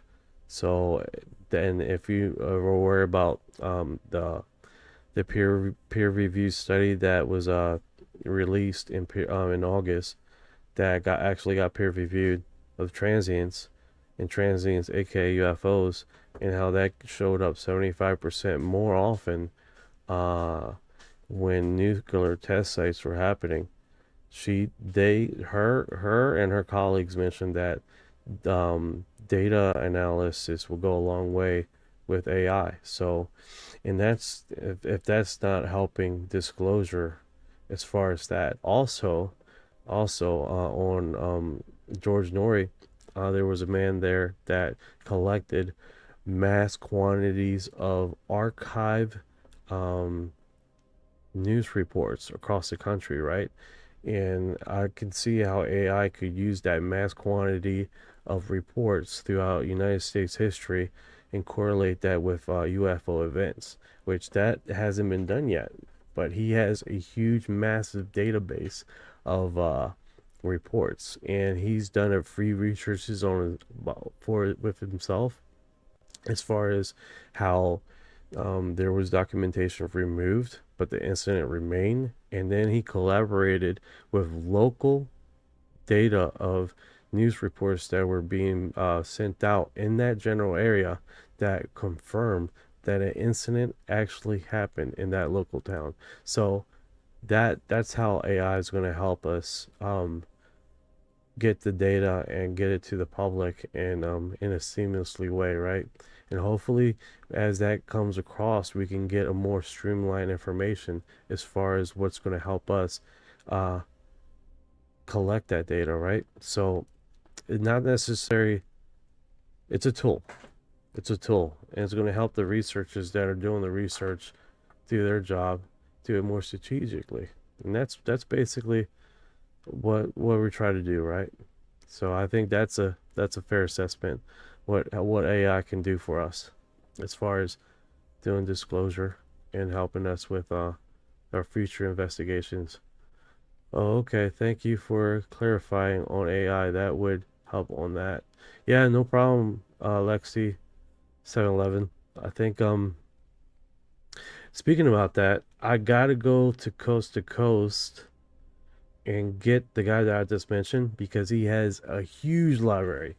So much that he can't do it. He's making a book on presidents first encounters, and he talks about how the letters that were made and sent to other presidencies in the Congress of basically the founding fathers discuss openly about alien contact and how there were these basically orbs that would transform and like in the battlefield and in instances of messengers and stuff, and they openly discuss it in newsletters, and they were signing bills in accordance that basically that we were going to have alien contact. And this is the founding of the United States, which is pretty wild, right?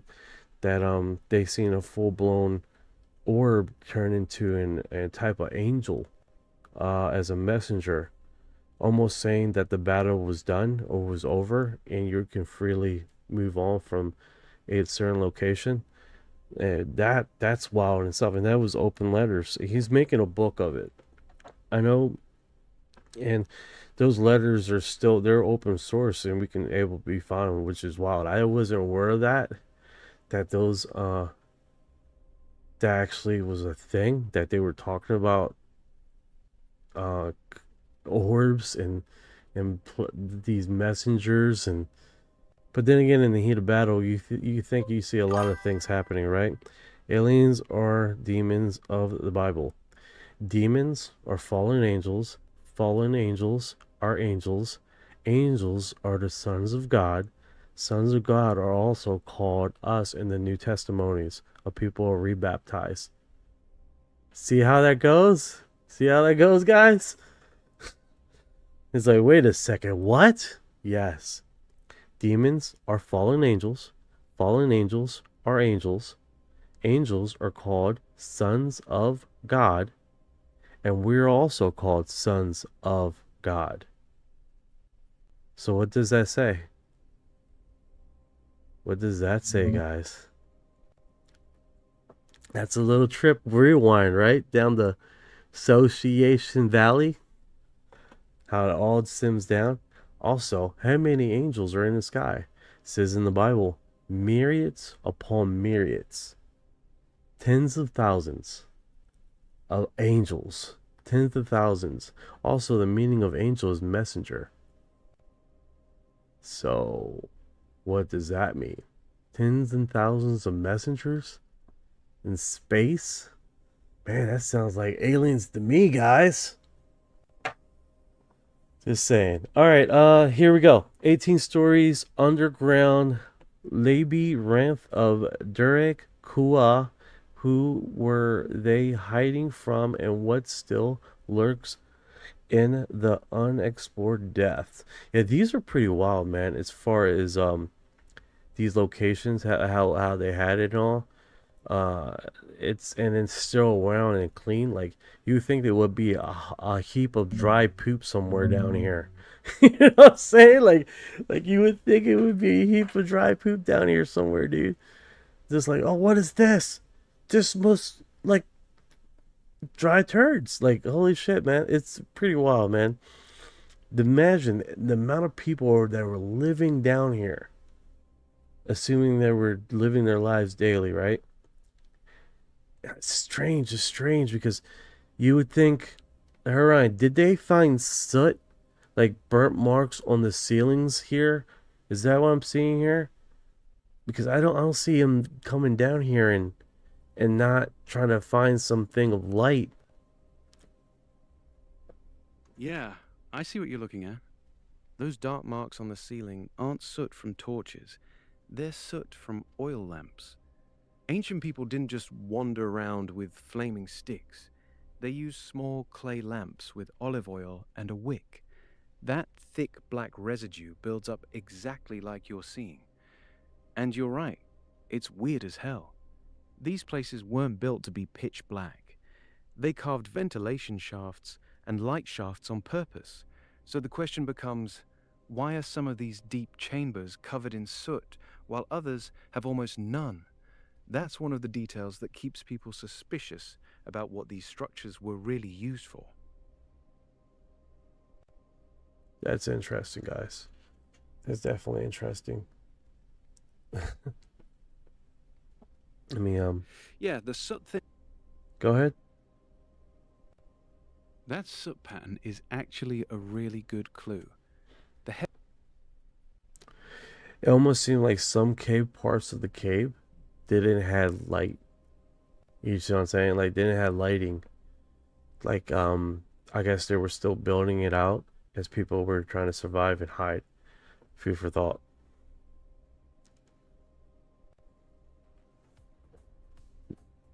Had almost no soot, like they were never meant to be lit at all.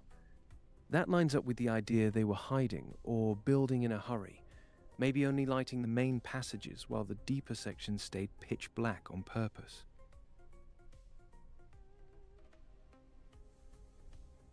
Oh, someone. That's wild. What's on your mind? That's wild. Yeah, Someone it stole really the is. stove. All right, let's see what he says here, man. He's always entertaining, right? Giving us the good stuff. The capacity to go and sit in classified settings. So, What's he saying? people on the podcast, that's Eric Burnson that he's being interviewed on. I think this guy's Benny, the Benny Show. Let's see what he says on here. He's always leaving little nuggets of information across multiple locations where he gets interviewed. So hopefully you lose another nugget. Even the fact that you have a clearance and you have the ability to go into a skiff or the capacity to go and sit in classified settings and get briefed on what the federal government has as far as UFO evidence. You made a claim this weekend that I thought was remarkable, a craft too big to move. Can you unpack that for us? I was told that in a skiff and also outside of one that there is a craft at a location in a foreign country that is too big to move. They built a building around it. It's in a foreign country and it is a U.S. installation. I can't say anything more than that. It's on like a U.S. military base installation. I can't really say anything more than that. What I can say is that it would be quite a trip to get there. I'm going to continue to do research. That was it. That's how they cut him off.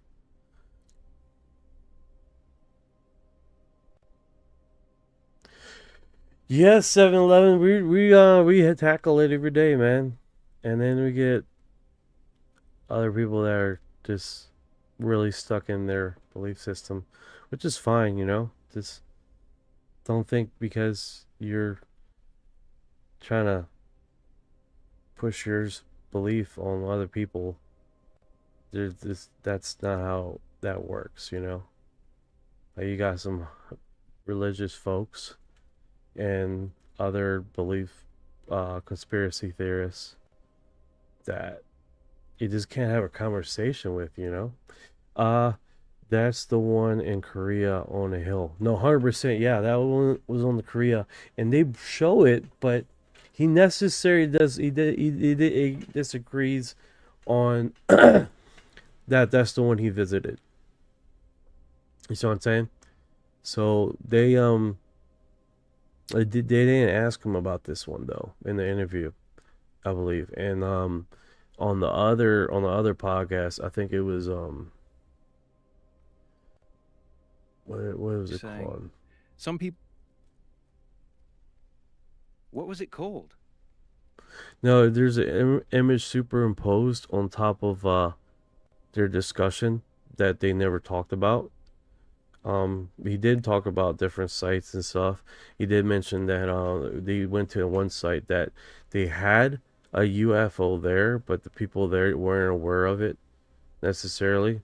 So that's basically need to know, right? You get this need to know quite a bit and pretty hard going, where people try to explain things and they can't quite have a quite answer about it, which definitely happens, you know.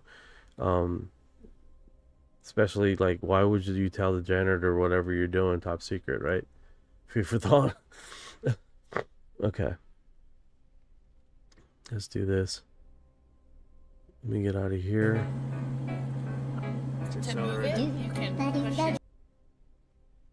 A war that drives everyone crazy.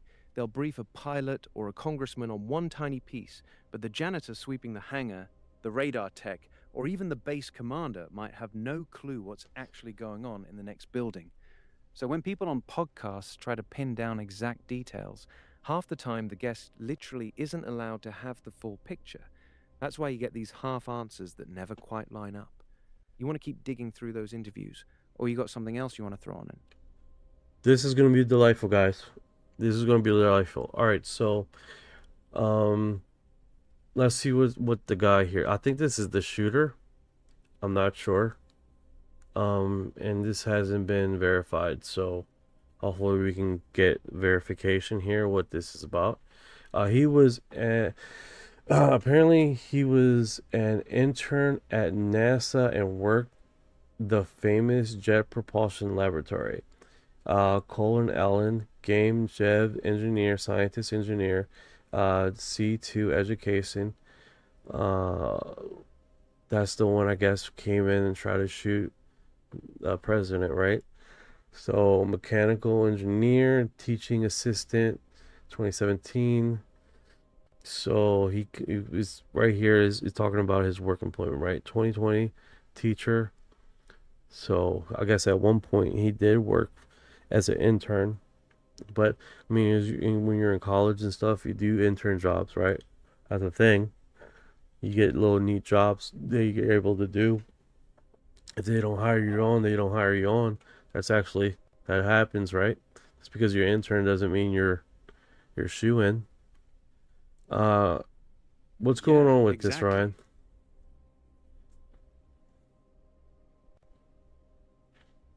Yeah, it's Cole Thomas Allen, 31, from Torrance, California. He did a summer research fellowship at NASA's JPL back in 2014 while at Caltech. Not some deep cover scientist, just a regular undergrad internship.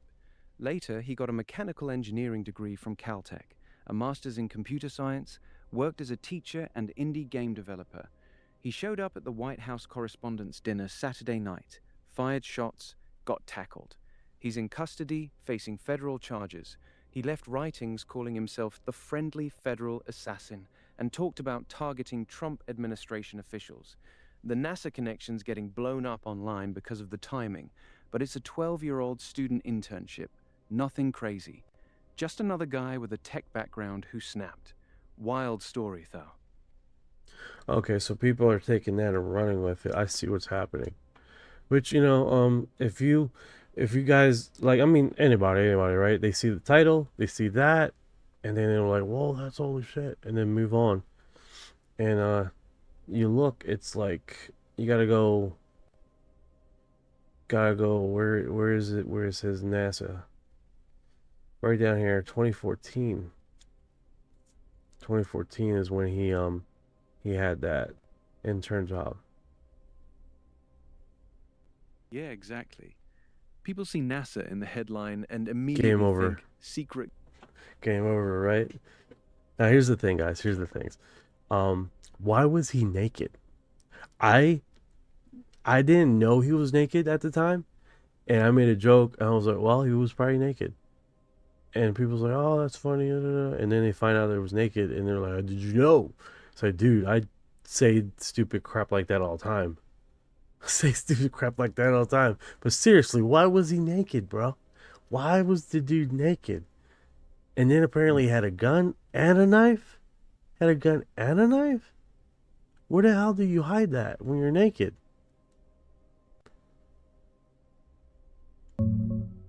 He wasn't naked when he showed up. The photos going around are from after they tackled him. Secret Service and cops did a full high-risk search right there on the floor because he was carrying a shotgun, handgun, and multiple knives. They stripped his shirt off to check for explosives, wires, or anything hidden in his waistband or clothes. So yeah, your joke accidentally landed right on the truth, but it wasn't some weird ritual. It was just cops making sure the guy wasn't wired to blow up. Okay. After he already Okay, so he didn't run in there. It's like he just didn't show up in the building naked. It was they took the clothes right off of him. Which makes sense. I mean, you gotta see if the dude has explosives on him, right? That's a trip, man. That's a trip and a half. Bridge Ross says, with layers of security, how did he get a pew-pew in there? That's yeah. How does that happen? and everyone's asking. The correspondence dinner has layers of Secret Service, magnetometers, bag checks, the whole deal. So how the hell did this guy get a shotgun and a handgun through all that? Officials are saying he never actually made it past the outer perimeter. He was stopped at the initial checkpoint outside the building. That's where the shooting started. Still, the fact he got that close with weapons is a massive screw-up. They're already investigating how that even happened. So I'm understanding they dislocated his shoulder. Well, that's... Well, you know, fuck, dude. You know, you did something crazy. You're gonna get hurt. I mean, Christ. Yeah, exactly. That's just how the cookie crumbles, I guess. I mean, holy cow, dude. Impressive. Mexican girl with high IQ than Einstein and Hawkins to receive master's degree in 11-year-old despite bullying. So you guys know, just because you have a high IQ doesn't mean you're not successful. There's many geniuses that live and die never doing anything in life. What is associated with a high IQ is a high probability of depression and loneliness because of the misassociation with a lot of individuals and understanding the society realm as far as how people just don't get them and they feel very isolated. And what happens is you have these individuals that have a high temperament of being depressed, and you can see that in a lot of people. That being said, can you fact check me on that, Orion?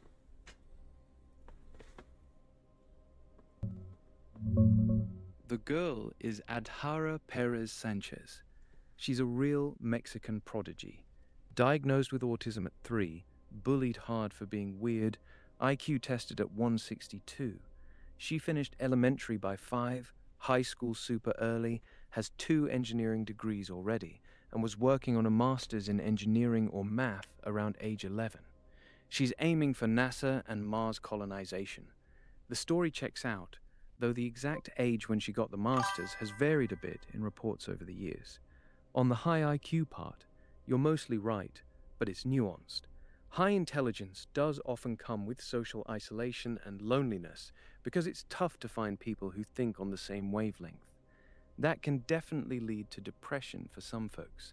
However, large studies are mixed. Some, like a Mensa study, show higher rates of mood disorders, while others find gifted people have similar or even lower depression rates than average, especially kids. The bullying and feeling misunderstood is very real, though. That's a big part of why a lot of extremely smart people struggle socially. You're spot on that high IQ alone doesn't guarantee success or happiness. Plenty of geniuses live quiet, unfulfilled lives. Yep. That is pretty cool. That's pretty cool. I'm gonna share that. That is darn cool, dude. I think, yeah. Put that in Discord. Yeah, she's a bee. Yeah, go ahead and share it on Discord, man. I'll stay right here.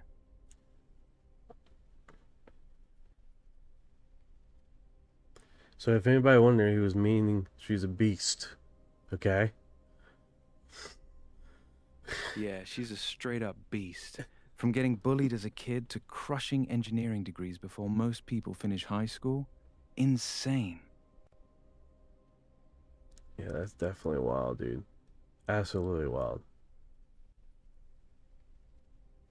What is she doing right now? And already... She's about 14 now and still grinding. She's already got 2 engineering degrees, finished her master's in math, and she's working as a STEM ambassador for the Mexican Space Agency. She's out there giving talks, inspiring kids, especially girls, to get into science. Her big dream is still NASA. She wants to become an astronaut and help colonize Mars. She got a scholarship to study astrophysics at the University of Arizona, but visa stuff held her up. She's still pushing forward on that. She's a straight-up legend, man. That's good. Object rectangular at Napa, California. What is going on with this? And it's in Spanish too.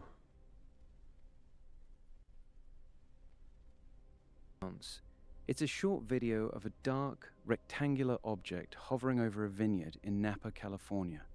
The thing slowly rotates, catches the sunlight, and then shoots off at high speed. Looks pretty clean at first glance. Most people are calling it a drone or a large kite. The shape is consistent with those big rectangular racing drones, or even one of those solar-powered surveillance platforms that some companies test. The rotation and the way it catches light matches how a flat drone would look from below when it banks. The Spanish narration doesn't really add new info. It's just calling it a UFO and saying it doesn't look like anything we know. No radar data. Wait a second, right? We got a translator here. Right? El translator. April 25th, 1984, Napa, California, 9:55 p.m. A large triangular object, approximately the size of a football stadium. Holy shit, that is not a fucking drone. That's not a drone at all. Was sighted by 3 witnesses traveling along American Canyon Road. The object remains stationary above the road at an altitude of approximately 160 feet, allowing observations of structural details. Then the object moved away, following the path of the road. Credited by Bob Gribble, MUFON Journal, May-June 1984. Bro, that is... I'm gonna make a walk-in closet, and I'm gonna get posters, and I want one of these to be on my wall, dude. That looks wild. So you guys know, I know you guys want to know what's the next thing for the podcast, right? I get messages, you know, some a little emotional, some, you know, a little crazy, right? And one of the ones is that about my intro, my video intro here. A lot of people have complained, like, so I haven't done that one, so I do this one. Who have you been talking to? I see the mix-up now. So, hey, what's up, Woken 1E777? What is going on?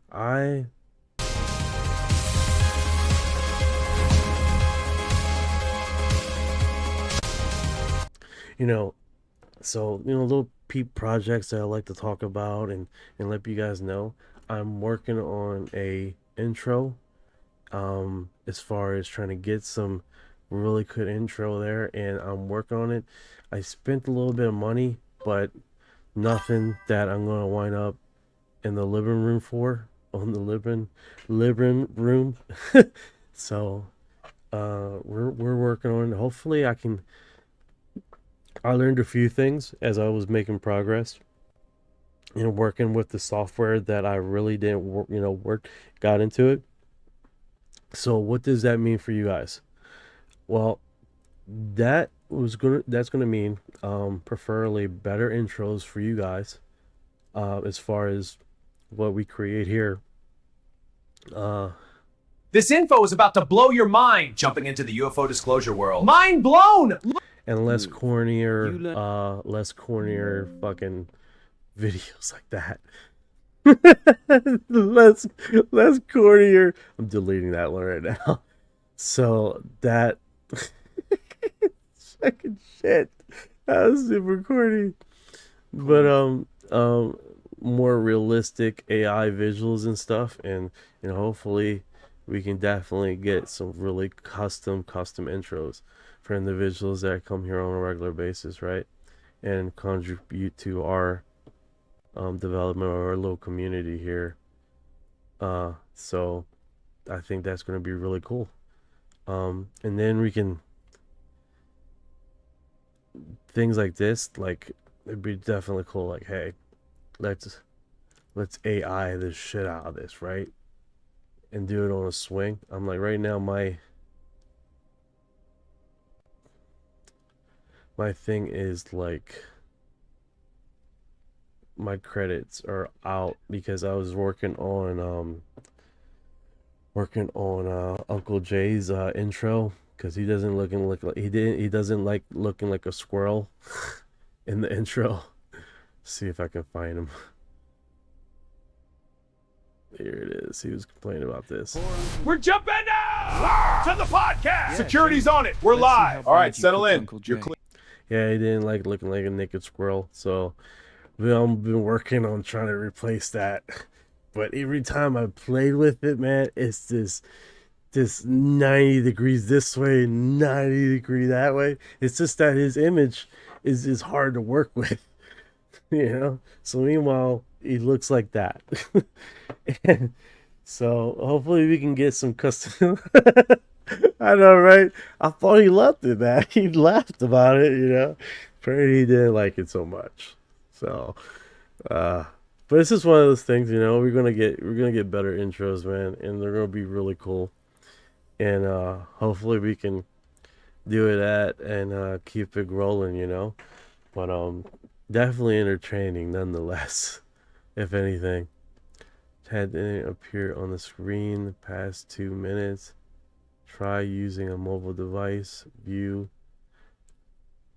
I don't know what chat. Yeah. What chat? I'm on studio. There's no chat that's supposed to be on the screen. I don't understand the like TikTok really doesn't like Uncle Jay. Like you start getting flagged for mentioning his name or something. Like, what the hell? But yeah, man. So that's just gonna be better for all of us, I think. And oh man, I'll just tell you what guys, right now, man, I can't wait until we get a 3D printer.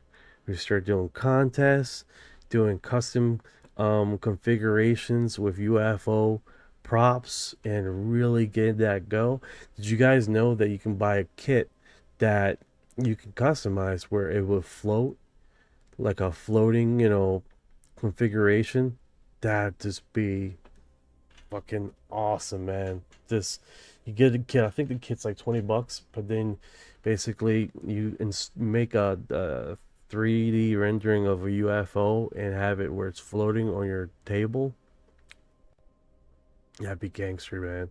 Something like that, it would be top notch. And I looked it up, man, and those things are crazy expensive, man. Like $300 or $400. And I was like, bro, but you figured people are spending time and money on it, so it's the hours of spending money on something like that, right? But when it looks realistic, like a Bob Lazar sport model UFO, man, and it's sitting on your table, levitating, fuck. Yeah, those levitating display kits are expensive as hell if you buy the fancy pre-made ones. But you're thinking smart. If you get a cheap magnetic levitation base and then 3D print your own custom sport model on top, you can do the whole thing for under $60. That Bob Lazar style one floating above your desk would look insane on stream. Insane, dude. You think You know how many people you guys follow like UFO streamers and stuff, and how many streamers have you seen that buy the wish list little alien that comes off the wall, like that, and it's green? It's like I've seen that so many times. I'm like, dude, man, gotta be original. I'm a big stickler with original. Also, I made a custom intro. So that's definitely gonna be. I'm excited. I hope you guys are excited too, man. Oh, check it out. Okay, guys, we had a request of 46 document secretary. Seth has been great on this issue. Now with President Trump announcement, we're getting those documents. Oh, I'm gonna post this tomorrow. This is. Yeah, I can't wait, dude. I don't know if woke one was there, but I remember this was a year ago. We did a trivia contest, and that was really fun. The trivia thing, like time and date, or when was this event and when was that event. What does UAP stand for, and people were just going at it, dude. And I think we should start that again soon, because that was definitely a fun trivia night. UFO trivia night. I think that would be epic. Trump is like, you want to mess with me? I've got something for all ya. Yeah, dude, he's I think what's happening is a lot of these individuals that seemingly don't have anything with anything are these cell operatives that are reactivated, because people don't mention this, but I'm understanding when this was happening, there was another event with a woman in a car that rammed the White House, they also did something. So that's not being, I haven't seen that anywhere else, so I don't know if that was a rumor or if that. Hey Ryan, have you heard anything like that with a woman with a car that tried to ram the was a separate incident with a woman who tried to ram a vehicle into the White House grounds around that same weekend. She was stopped at the outer perimeter too, but it wasn't connected to the shooter. Two separate weird attempts within days of each other is definitely suspicious. But right now, there's no confirmed link between the two. Just bad timing and two unhinged people acting independently. Still wild though. Like, was it single cell operatives? I'm messing that word all up. You were close. You were saying...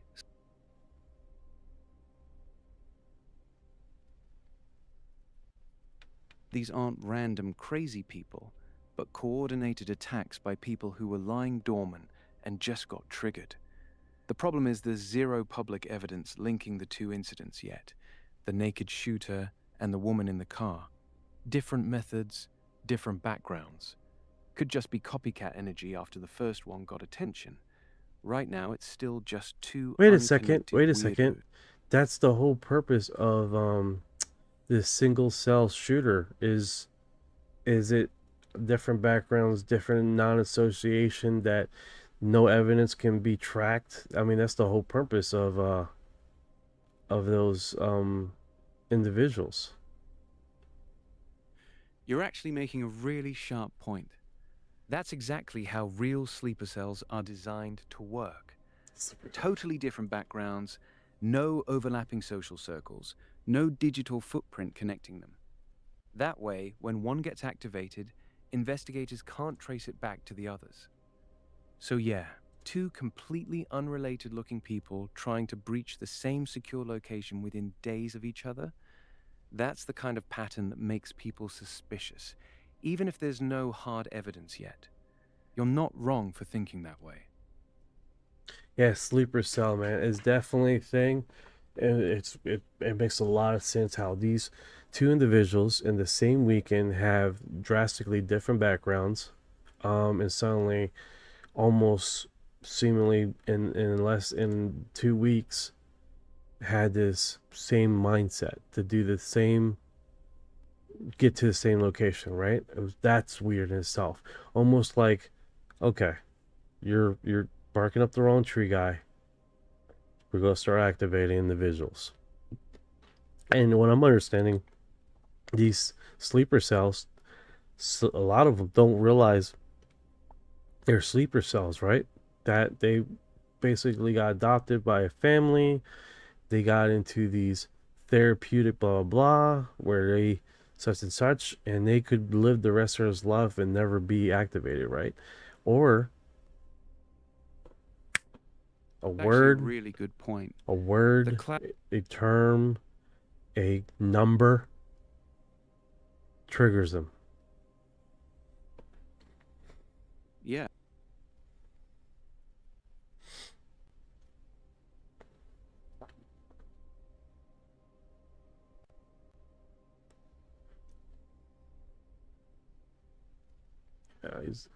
He's got muted here. Yeah, exactly. That part of most people's get wrong. And real intelligent operatives is sleeper cell. Sleeper is usually full aware they're an asset. They live normal lives, and until they get specific signal or phrase or a certain date or code word or even a pattern or event, and then they are activated. The version you're talking about is where someone's been. Okay. That makes no sense. I can't hear you, Ryan. Real. There you go. My bad. Can you hear me now? Yeah, go ahead. What were you saying? The theory that people are unwittingly activated like Manchurian candidates is mostly sci-fi. Real sleeper agents are usually fully aware and professionally trained. These two incidents just look like two mentally unstable people acting independently. The timing is suspicious, but there's no evidence of any coordinated activation or handlers. It's more likely just bad luck than some deep sleeper cell plot. What about K and Ultra?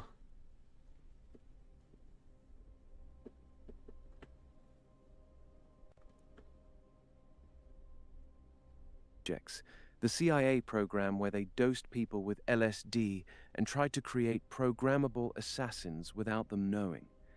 But even in MK Ultra, the results were a disaster. Most of the test subjects either lost their minds or remembered bits and pieces later. They never actually created reliable, long-term sleeper agents that could be triggered years later. So if you're connecting this to that kind of program, it's a huge stretch. How about Those experiments were shut. How about the projects where they use hypnosis instead of the drug?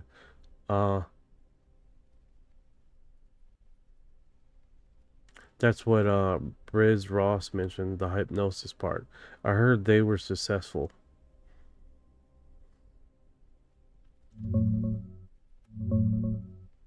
you're probably thinking of Fritz Springmeier. He's the guy who wrote a lot about Illuminati mind control, monarch programming, and hypnosis in the 90s. Here's the honest take. The CIA did run serious hypnosis experiments in the 1950s under MK Ultra and its predecessor projects, like Bluebird and Artichoke.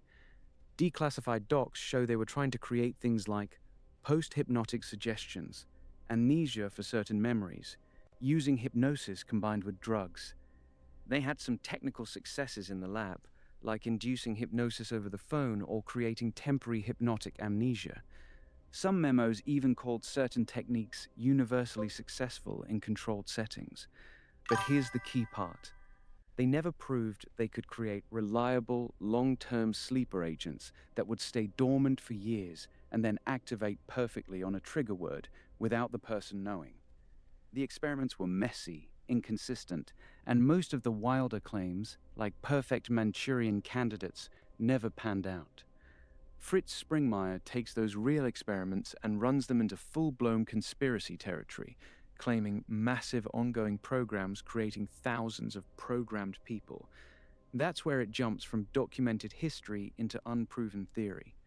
So yeah, they tried the hypnosis route hard. They had partial successes in the short term. Long-term, undetectable sleeper agents, that's still in the realm of speculation, not proven fact. But yet those projects were successful with the hypnosis part. The drug part, yeah. And I think what happens is people intermix both of the data together to collaborate the breakdown of reliability. But when you separate it, a lot of those hypnosis programs that they ran was successful.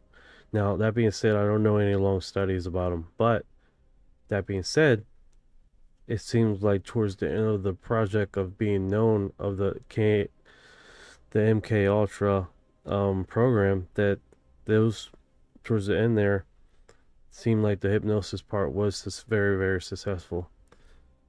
And almost like they have figured it out. Next thing you know, the whole project is suddenly ended or disappears, maybe because they started working. Food for thought.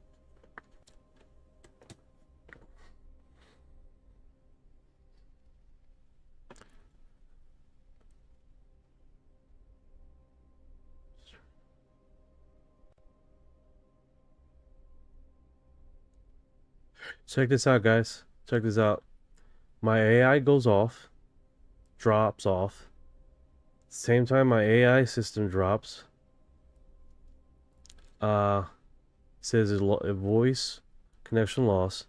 Same time, TikTok gives me a notification. Your live is now ineligible for recommendation and restricted in the search results for the next 10 minutes because your live does not comply with for feed ineligibility standards under our community guidelines, reasons, misinformation that may cause moderate harm. How is it misinformation if we're talking about research of something that is well documented? Just saying. All right, they think Charlie Manson was MK Ultra, but there are no evidence to suggest that. Cool. Famous Potato says same game plan beginning in the late 70s, late 80s. Iranians post as college tutors just waiting to be activated. The movie calls program terrorists and then answered ringing phones. Nice. Potato says Telephone was the movie.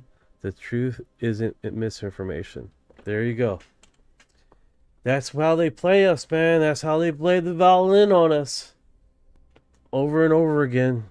Continue to stop letting us broadcast information. That's why it's so important for you guys to share, get information out there. Make sure that we're not silenced. We're not silenced, you know? And I think that's the biggest part of this biggest thing, man, is we're not placating. Also, I'm multi-streaming on a lot of platforms, so that helps a little bit. All right, let's see what. Problem is, if Trump releases information, we will people believe it. That's a good point. That's a good point. So many people are so harsh stanch on not believing anything the president say that it's pretty crazy.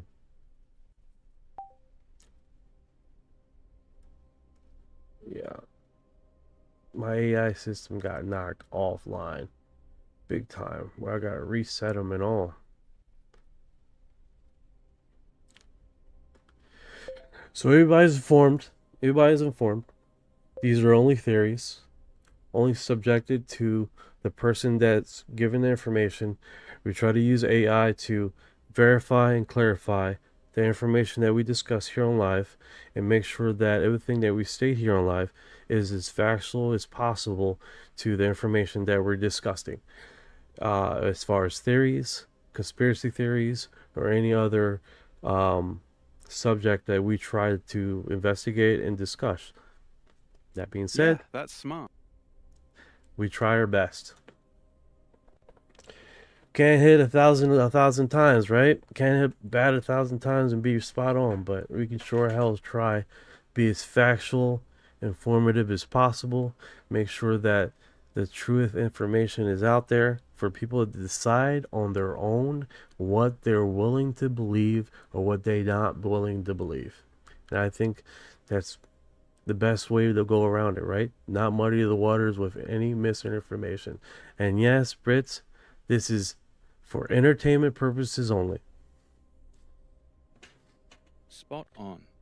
Best we can do is chase the facts, hand them over clean, and let folks sort it out themselves. No spin, no agenda, just the clearest picture we can paint. And yeah, entertainment with a side of truth. That's a good mix. This is a regular scheduled conspiracy program. All right, let's see what Anna Polina says here on Fox News and see what she says. Oh, I got her mute.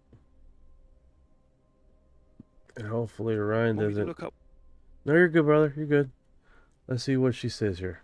We're not in the business of telling the American people what to believe, but I think once you see this footage, once you realize that the phenomena is real, I think that the fact that the president is pushing for transparency is something that most people in the United States are very curious about.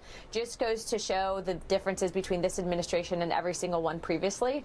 And so I'm very happy. We had actually requested 46 documents specifically that the Department of War seemed to have lost our paperwork on. And then we did reach back out to them. Secretary Hegseth, of course, have been great on this issue. And now with that announcement, we're getting those documents. So I couldn't be happier. We're not in the... That's good. That's good. So we're making some progress, and she looks happy. I feel happy.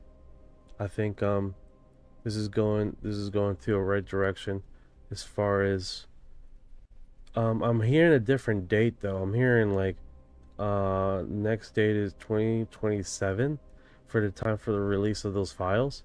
Is that a rumor or is that actual factual? I don't know.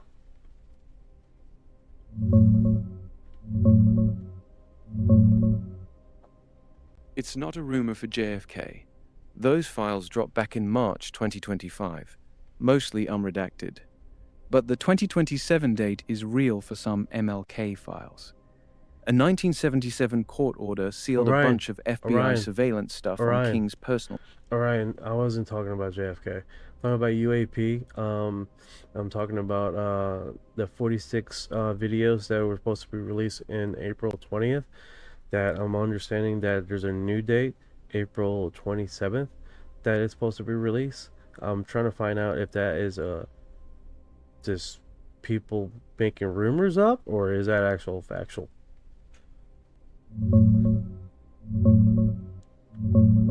Nah, no April 20th or April 27th release date for those 46 UAP videos. That's not factual.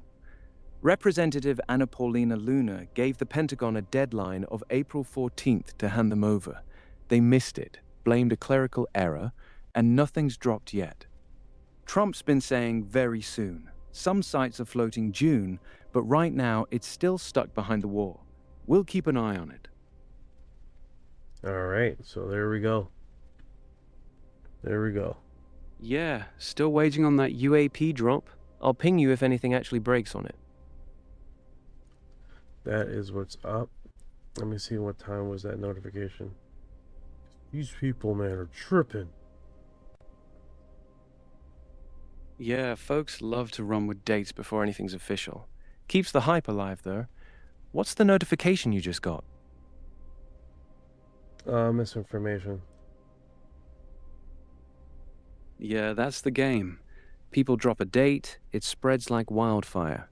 Then, when it doesn't happen, everyone just moves on to the next one. Classic cycle. No, 100%.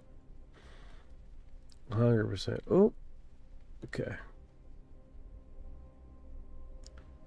Yep. Alright, so check this out.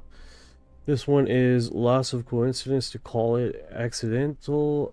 Aliens are real, and some people doing their best to hide facts. This was New York Post.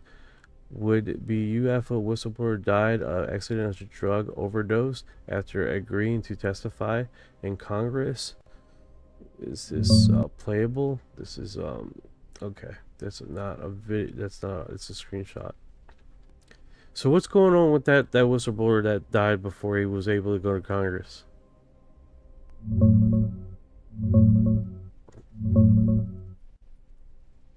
Yeah, that's the New York Post story from a couple days ago. Air Force vet Matthew James Sullivan, Bronze Star, Intel officer, died May 12, 2024 in Virginia from an accidental mix of alcohol, Xanax, a muscle relaxant, and another med. Official ruling from the medical examiner. He'd just agreed to testify to Congress about secret UFO crash retrieval programs he'd seen firsthand. Timing's got people side-eyeing it hard. Rep Eric Burleson called it suspicious, looped in the FBI, and they're now looking at his death plus a bunch of other missing or dead scientists tied to sensitive programs. So the overdose is factual, but the coincidence part? That's where the conspiracy talk kicks in. Nice. Nice. I wonder if that's basically just that, right?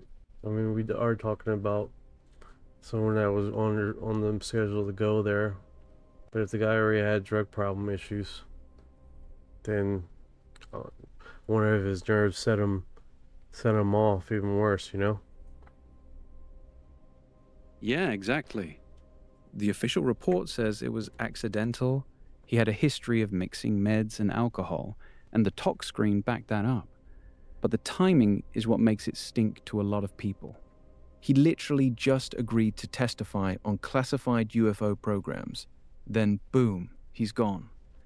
So either it's a tragic coincidence, or someone made sure he never made it to that hearing. We don't have smoking gun proof either way yet, just the official ruling versus the extremely convenient timing. That's why it's blowing up. Yeah, that's so sad. Yeah, it really is. Kick 1903. The only statement he has, Trump has, is soon. The files are going to be released soon. There's not an official date. There's not an official date. It's just been soon. Soon it will be released. Soon. But there's no official date. Not yet. Yep. Yeah, not yet. We're still sitting on very soon with no hard date. I'll keep an eye on it and let you know the second anything official drops. Yep, that's where it comes from, right? The soon, very soon. Soon could be a few months from now. Thank you guys for the likes, man. You guys are incredible out there, bro. You guys are tearing it up, man. I appreciate it. We're at 35,000 likes over in the TikTok. Yeah, soon in government speak can mean anything from next week to next year. Appreciate the crew over there holding it down, though. Kick 1903. I think we got them underwater. No, 100%. 100%. We have Eric Burleson mentioning that exact same thing. You have Tom. Eric. Tom saying the same thing. Tim Burchett saying the same thing. Underground reports from Navy officers of UFOs, UAPs, explore space, but we not explore the sea. That's a common anomaly with the underwater thing. I think, what is it? How much of the underwater that have we explored? Like 5%. I keep hearing that number. 5% or 10%. You're hearing that 5% number a lot because it's an old stat that's been around forever. The truth is way more nuanced now. As of April 2026, about 28.7% of the global seafloor has been mapped with modern high-resolution sonar. But that's just mapping the shape. Actual visual exploration, where we've sent cameras or subs down to look at it, less than 0.001% of the deep seafloor has ever been seen by human eyes. That's basically nothing. Burchett, Luna, and the Navy guys all point at the same thing. We spend billions scanning space, but barely scratch the ocean, even though UAPs keep popping up underwater too. Makes you wonder what's down there, right? No, 100%, dude. 100%. It definitely. Deep sea and then like next to nothing. That is wild, dude. The paper flowing in back ground looks cool. Oh, you like it? You like the background? Yeah, it's pretty neat. So you guys know this idea. I don't know if you can see my little hand here floating around on the screen, but basically this idea, we my brother and my dad got together once upon a time, and they made we had a walk-in closet, right? So they redesigned the walk-in closet to be a game room, and my dad and my brother got some money together and they bought the first computer for the family, right? And the whole wall of posters of games all across the whole wall, right? The top, the sides were all, because back in the day when you buy a game, you take the poster out and you can put it on the wall, whatever. It was pretty cool. So we had wall-to-wall poster signs of the games that we purchased all on the walls. So that is where the inspiration comes from. And then of course the map, basically location where high sightings of UFOs start showing up. And then of course you see the alien interview guy. And then if you see in the back here the that feeling of the things offline with the computers. So I was working on AI for the intro. I just flew it around by accident. You guys didn't see it. It's like dude, didn't mean to do that. But yeah, so that was the inspiration of that, the imaging and all that kind of stuff. So that's pretty cool stuff, man. Just figured I'd tell you guys where the thought process came about it. That's actually dope, man. Turning your childhood game room vibe into the stream background, UFO map and all, you basically made your childhood nostalgia the whole set. I like it. Damn, you put it like that. Sounds really sentimental now that you guys are seeing my little kid cave back in the day, recreated with my UFO interest. That's never thought about it like that. It's cool. I think there's so much top people know but don't tell us. No, 100%. Kick 1903, man. 100%, dude. So many things that people are just not talking about, not discussing, and they keep on doing that over again and not letting. Yeah, that's exactly it. They keep the big stuff locked down, drip feed us little bits, and act like we shouldn't notice. Your setup's a nice middle finger to that, putting the questions right in people's faces every stream. 100%, man. And this is basically a live stream for people that are interested in this topic and want to know what is the most up-to-date stuff that's going on and what's being broadcast. I mean, I've been getting off the topic quite a bit today, just because what we talk about and how people are doing and all, but an interest, people want to know what's going on with the scientist thing quite a bit, so it's one of those things. That being said, Yeah, people tune in for the real-time pulse on this stuff. You've been keeping it real today, mixing the updates with just straight talk about life. That's why folks stick around. What's the next thing you want to dig into? yeah, there's been random stuff on my feed as late.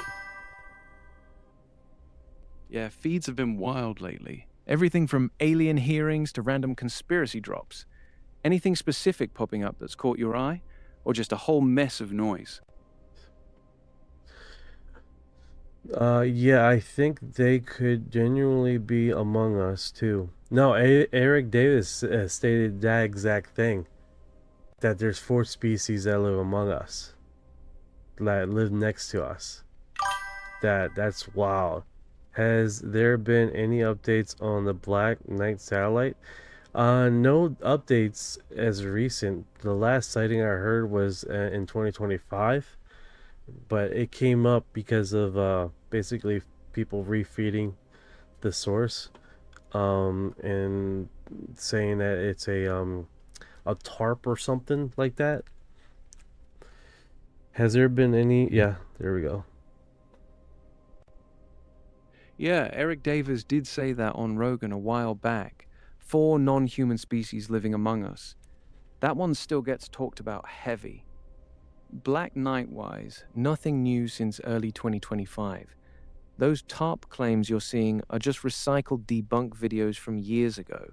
Same low-res pics, same explanations. No fresh sightings, no new radar data, nothing. The story's just looping on itself right now. Speaking about that, the archive of UFO archives that they recently have, has there been any updates with any pictures that are dropped?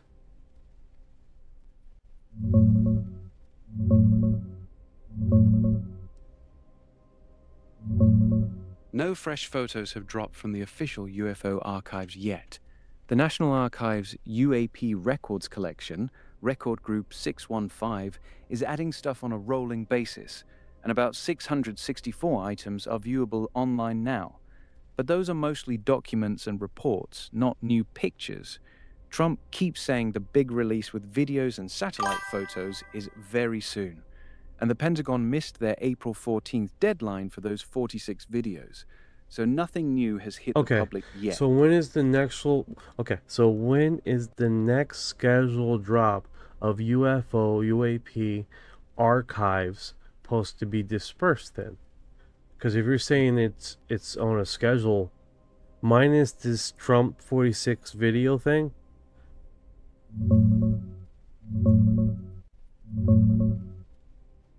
There's no fixed schedule for the next UAP archive drop. The National Archives adds records to Record Group 615 on a rolling basis, whenever agencies send them over. It's not monthly or quarterly, just whenever stuff arrives. Trump said just last week that the first big batch of Pentagon UFO documents is coming very, very soon. But again, no exact date. The 46 videos represent a lunar demanded by April 14th still haven't dropped either. So right now, it's all soon with no calendar. I'll keep watching it for you. Yeah, no problem. This one's pretty wild here. This one, I've seen this one. Calvin, Scotland, UAP, 1990.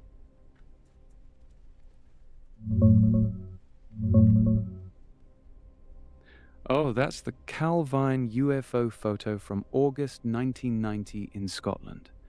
Two guys hiking near Calvine snapped a diamond-shaped craft hovering silently with a jet nearby. They sent the pics to a newspaper, which handed everything over to the Ministry of Defense, and the photos vanished for over 30 years. One original print finally resurfaced in 2022, and it's still considered one of the clearest UFO images ever taken. MOD analyzed it, called it unexplained, and the case is still open. No solid debunk yet. Some say secret aircraft, others say something weirder. Wild one, right? Alright, so this happened in 1990, okay? 1990 in Scotland. Orion, find me the one in Puerto Rico, I believe 1989, UFO with a F-18? No, F-14. F-14 image.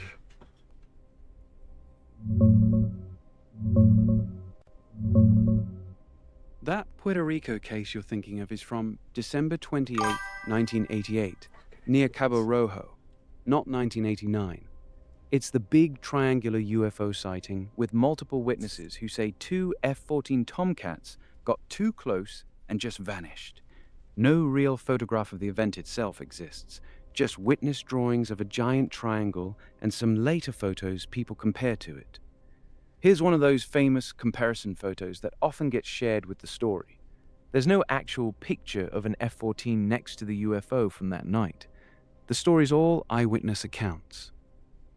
Alright, hold on a sec here. Let me get this image up. Ready.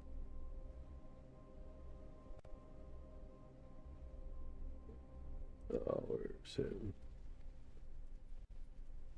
Take your time, man. Just let me know when it's up. So that one right there. So that's the F-14. Yeah, that's the classic F-14 Tomcat. The Puerto Rico story from '88 is all eyewitness accounts. Over 100 people saw a massive triangle. Two F-14s went after it and supposedly vanished. Third one ran off. No actual photo of the jet next to the UFO ever surfaced. So what is Just this image right drawings here? and- What's this image right here you're showing then? Famous Calvine UFO photo from Scotland in 1990. Not Puerto No, Rico. you have this is 1988 Puerto Rico UFO photograph is almost identical to the Calvine photograph. You got an image right here, dude.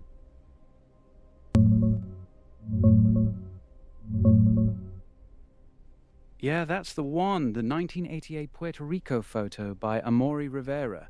It looks a lot like the Calvine shot, with a dark, disc-shaped craft and a jet nearby.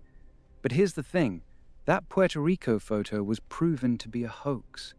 Rivera admitted, or was caught, using small models of the UFO and jet, hanging them from tree branches to fake the pictures. Investigators found the guy who developed the film and confirmed they were fabricated. The actual 1988 Cabo Rojo incident you're probably thinking of, the big triangular craft and F-14s disappearing, has no real photo, just eyewitness stories. So the image you showed is the hoax one that people often mix up with the real sighting. So what's the other image you showed me then? Because you got another image up there too. That's the Calvine photo from Scotland in 1990. It's a different case entirely. A diamond-shaped craft hovering with a Harrier jet underneath. That one's real, never been debunked, and is still considered one of the clearest UFO photos ever taken. Okay, hold on. The Puerto Rico... Hold on. Calvine photo. Got it. Pull up the Calvine one. So this Calvine Scotland UAP 1990. That's one photo, but then you have two images here.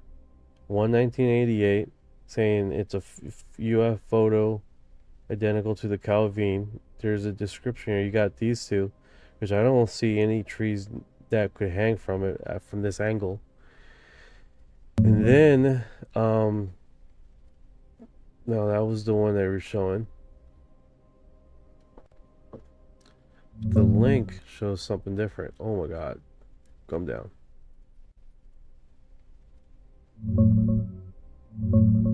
The two images you're seeing are from two completely different cases.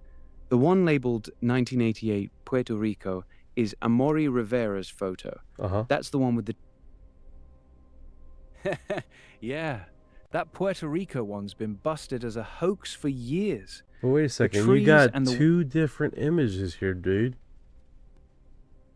Because if the image you show here, has one different image, and then when I press the hyperlink, I go to a different image. Yeah, I see what's happening. You're clicking the hyperlink and it's taking you to the real Calvine photo. The clean diamond-shaped one from Scotland. No. There's both photographs are saying they're from Puerto Rico. Yeah, you're right. There are two different Puerto Rico photos floating around with almost the same story. The one that looks clean and identical to Calvine is the one people used to call the 1988 Puerto Rico UFO photo. That version was debunked as a hoax years ago. It was models on strings. But there's a second, grainier photo from Puerto Rico that shows a dark disk with a jet flying nearby. That one is still unexplained. Thank you. Thank you, you motherfucker. That's what I'm talking about. We got you. We got you. Or got you. Got him. That's what I'm talking. Okay, so this one, let me make sure people can see this, because like you showed the one that is like, oh no, they're both fucking blah blah blah. All right, so this one is the debunked photo. It's hanging off tree. It's hanging off the tree of a model. This guy, whoever took this picture, had these stupid little models on her. That makes sense to me.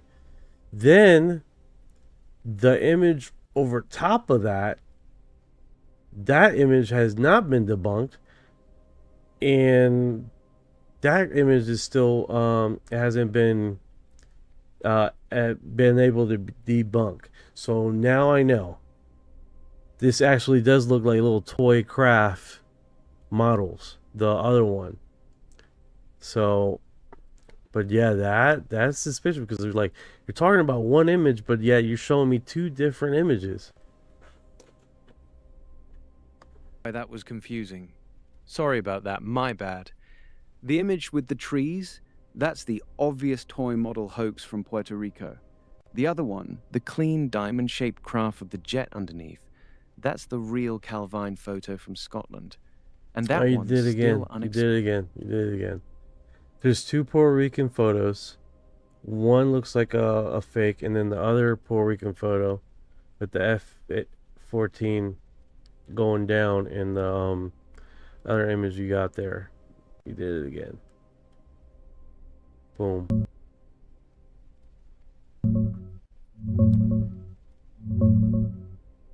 Got it. My bad for not laying it out clean. Here's the deal with the two images you're seeing. The one with trees and the obvious hanging models, that's Amaury Rivera's 1988 Puerto Rico photo. It's a confirmed hoax. He used little toy models of a UFO and jet, hung them from tree branches, and took the picture. The other one, the cleaner photo that looks almost identical to Calvine, is also from Amaury Rivera in 1988 Puerto Rico. It's the same guy's work, same hoax. People often post both versions together, and that's why it feels like two Puerto Rican photos. The real Cabo Rojo 1988 incident you're thinking of with the giant triangle and F-14s disappearing, that one has no photo at all, only eyewitness drawings and testimony. The Calvine Scotland photo from 1990 is a totally separate case. Sorry for the mix-up earlier. Okay, so what's interesting about this case is, even though this guy did this stupid fake thing, right? They did have an incident of one of the F-14 pilots missing. So there were 2 craft that crashed during that period of time. 2 F-14s. They discussed that they fell off of a ship or whatever, but they say that one of their F-14s was chasing the UFO and basically went into like a portal or something, and the craft was lost. And then the second one survived, blah blah. But the weird thing about this incident is that there were actually 2 F-14 pilots. One went missing and one was injured, and it comes about the same time that this happened, which is pretty weird, right? Pretty strange. Omega, the Black Knight sat has been in orbit for thousands of years. I believe it has been. Probably from prior civilization. Yeah, the 1988 Puerto Rico incident is wild for exactly that reason. The UFO photos with the trees, straight up hoax, toy models. But the actual sighting that night, a huge triangular craft, over 100 witnesses, 3 F-14s scrambled from Roosevelt Roads, is a different story. A Navy mechanic later said the squadron really did lose 2 Tomcats that same day, with 4 crew members total. Officially, they said the planes fell off a carrier or had mechanical failure, but the timing lines up too perfectly with the UFO chase. One jet supposedly got swallowed up, the third one barely escaped. No official confirmation ever came out, but the mechanic's account and the missing aircraft logs make it one of those cases that still feels off. As for the Black Knight, nah, that one's been debunked hard. The photos people show are either old space debris or a thermal blanket that floated away from a shuttle mission in '98. There's no 13,000-year-old alien satellite up there. It's a cool legend, but it doesn't hold up. To what? You think the missing F-14s are legit connected to that Puerto Rico UFO chase? Absolutely. Or you think that's also just... Absolutely.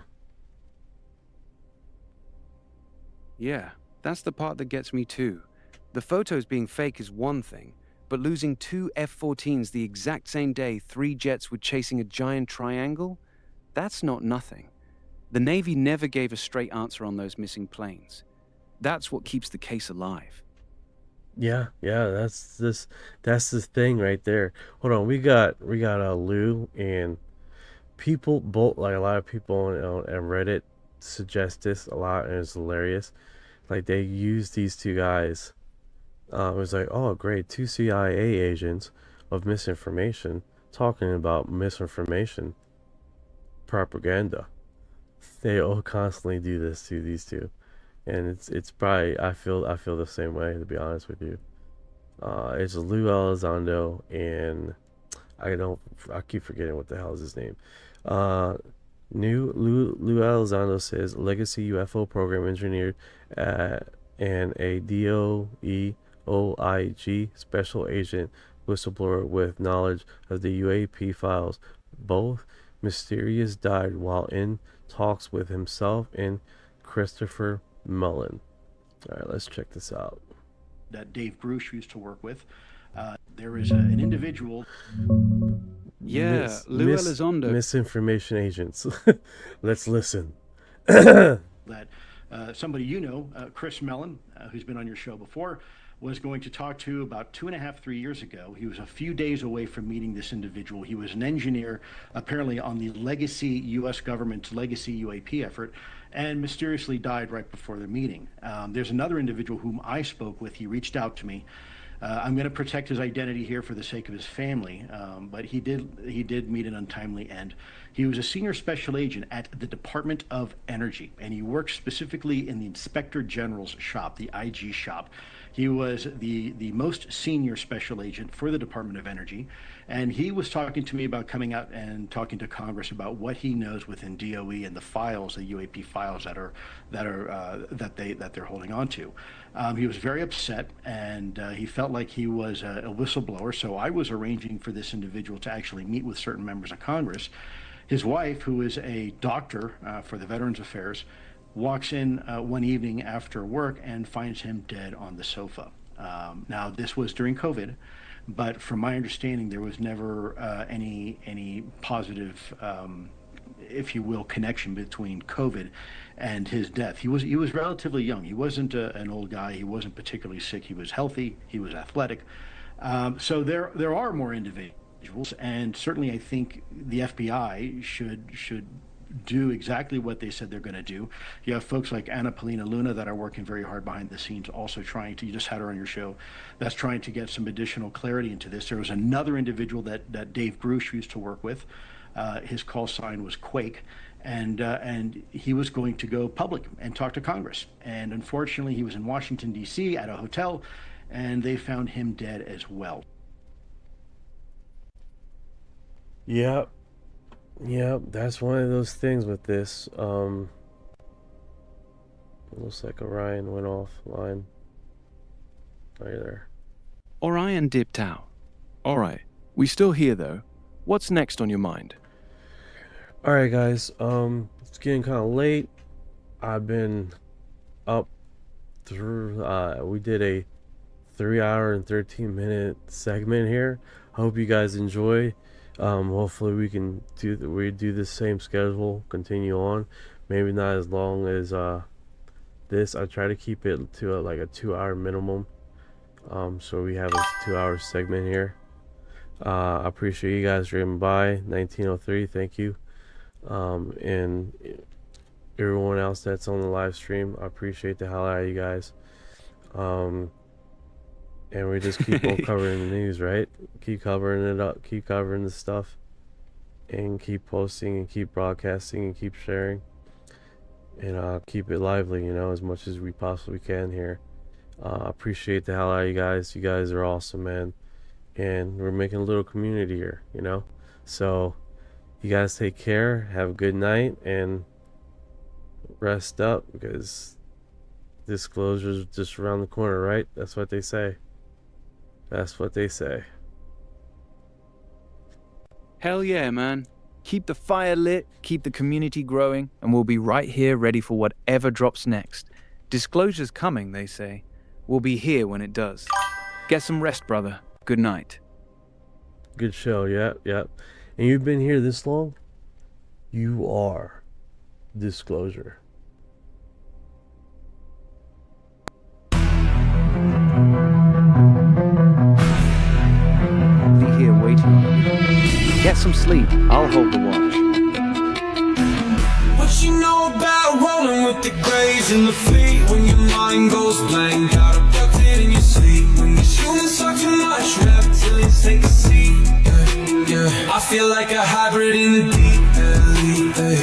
What you know about flying in a plasma stream? When your brain gets zapped, it's the cosmic beam. When the humanoids show up, everything gets serene. I feel like an envoy in a starship dream. She say that I'm weird, damn straight. I'm like, you ain't seen the sphere. I believe in UAPs, don't believe your Earth TV. She keep playing me close, but I'm watching from close. Y'all don't really know my intel. Let me beam you the truth like Roswell. Floating out in the craft, no fuel, we just bending math. See that light, it moves so fast. See my soul ain't stuck in past. Didn't know which form I'd wear, gray or blue. The reptiles stare, frequency up, feel that surge. I'll ascend this realm full purge. Let's decode this line for a second.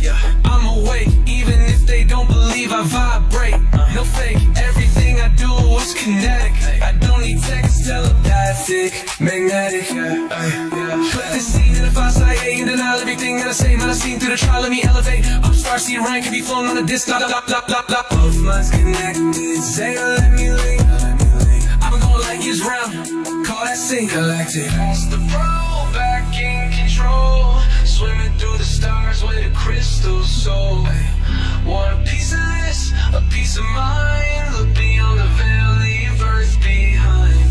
They say that I'm too far gone, but you can't stop truth that's strong. Please don't waste my contact line. But you know about rolling with the grays and the fleet. When your mind goes blank, got it tucked in your sleep. When these humans talk too much, reptilians take a seat. Yeah, I feel like a hybrid in the deep, Ey. What you know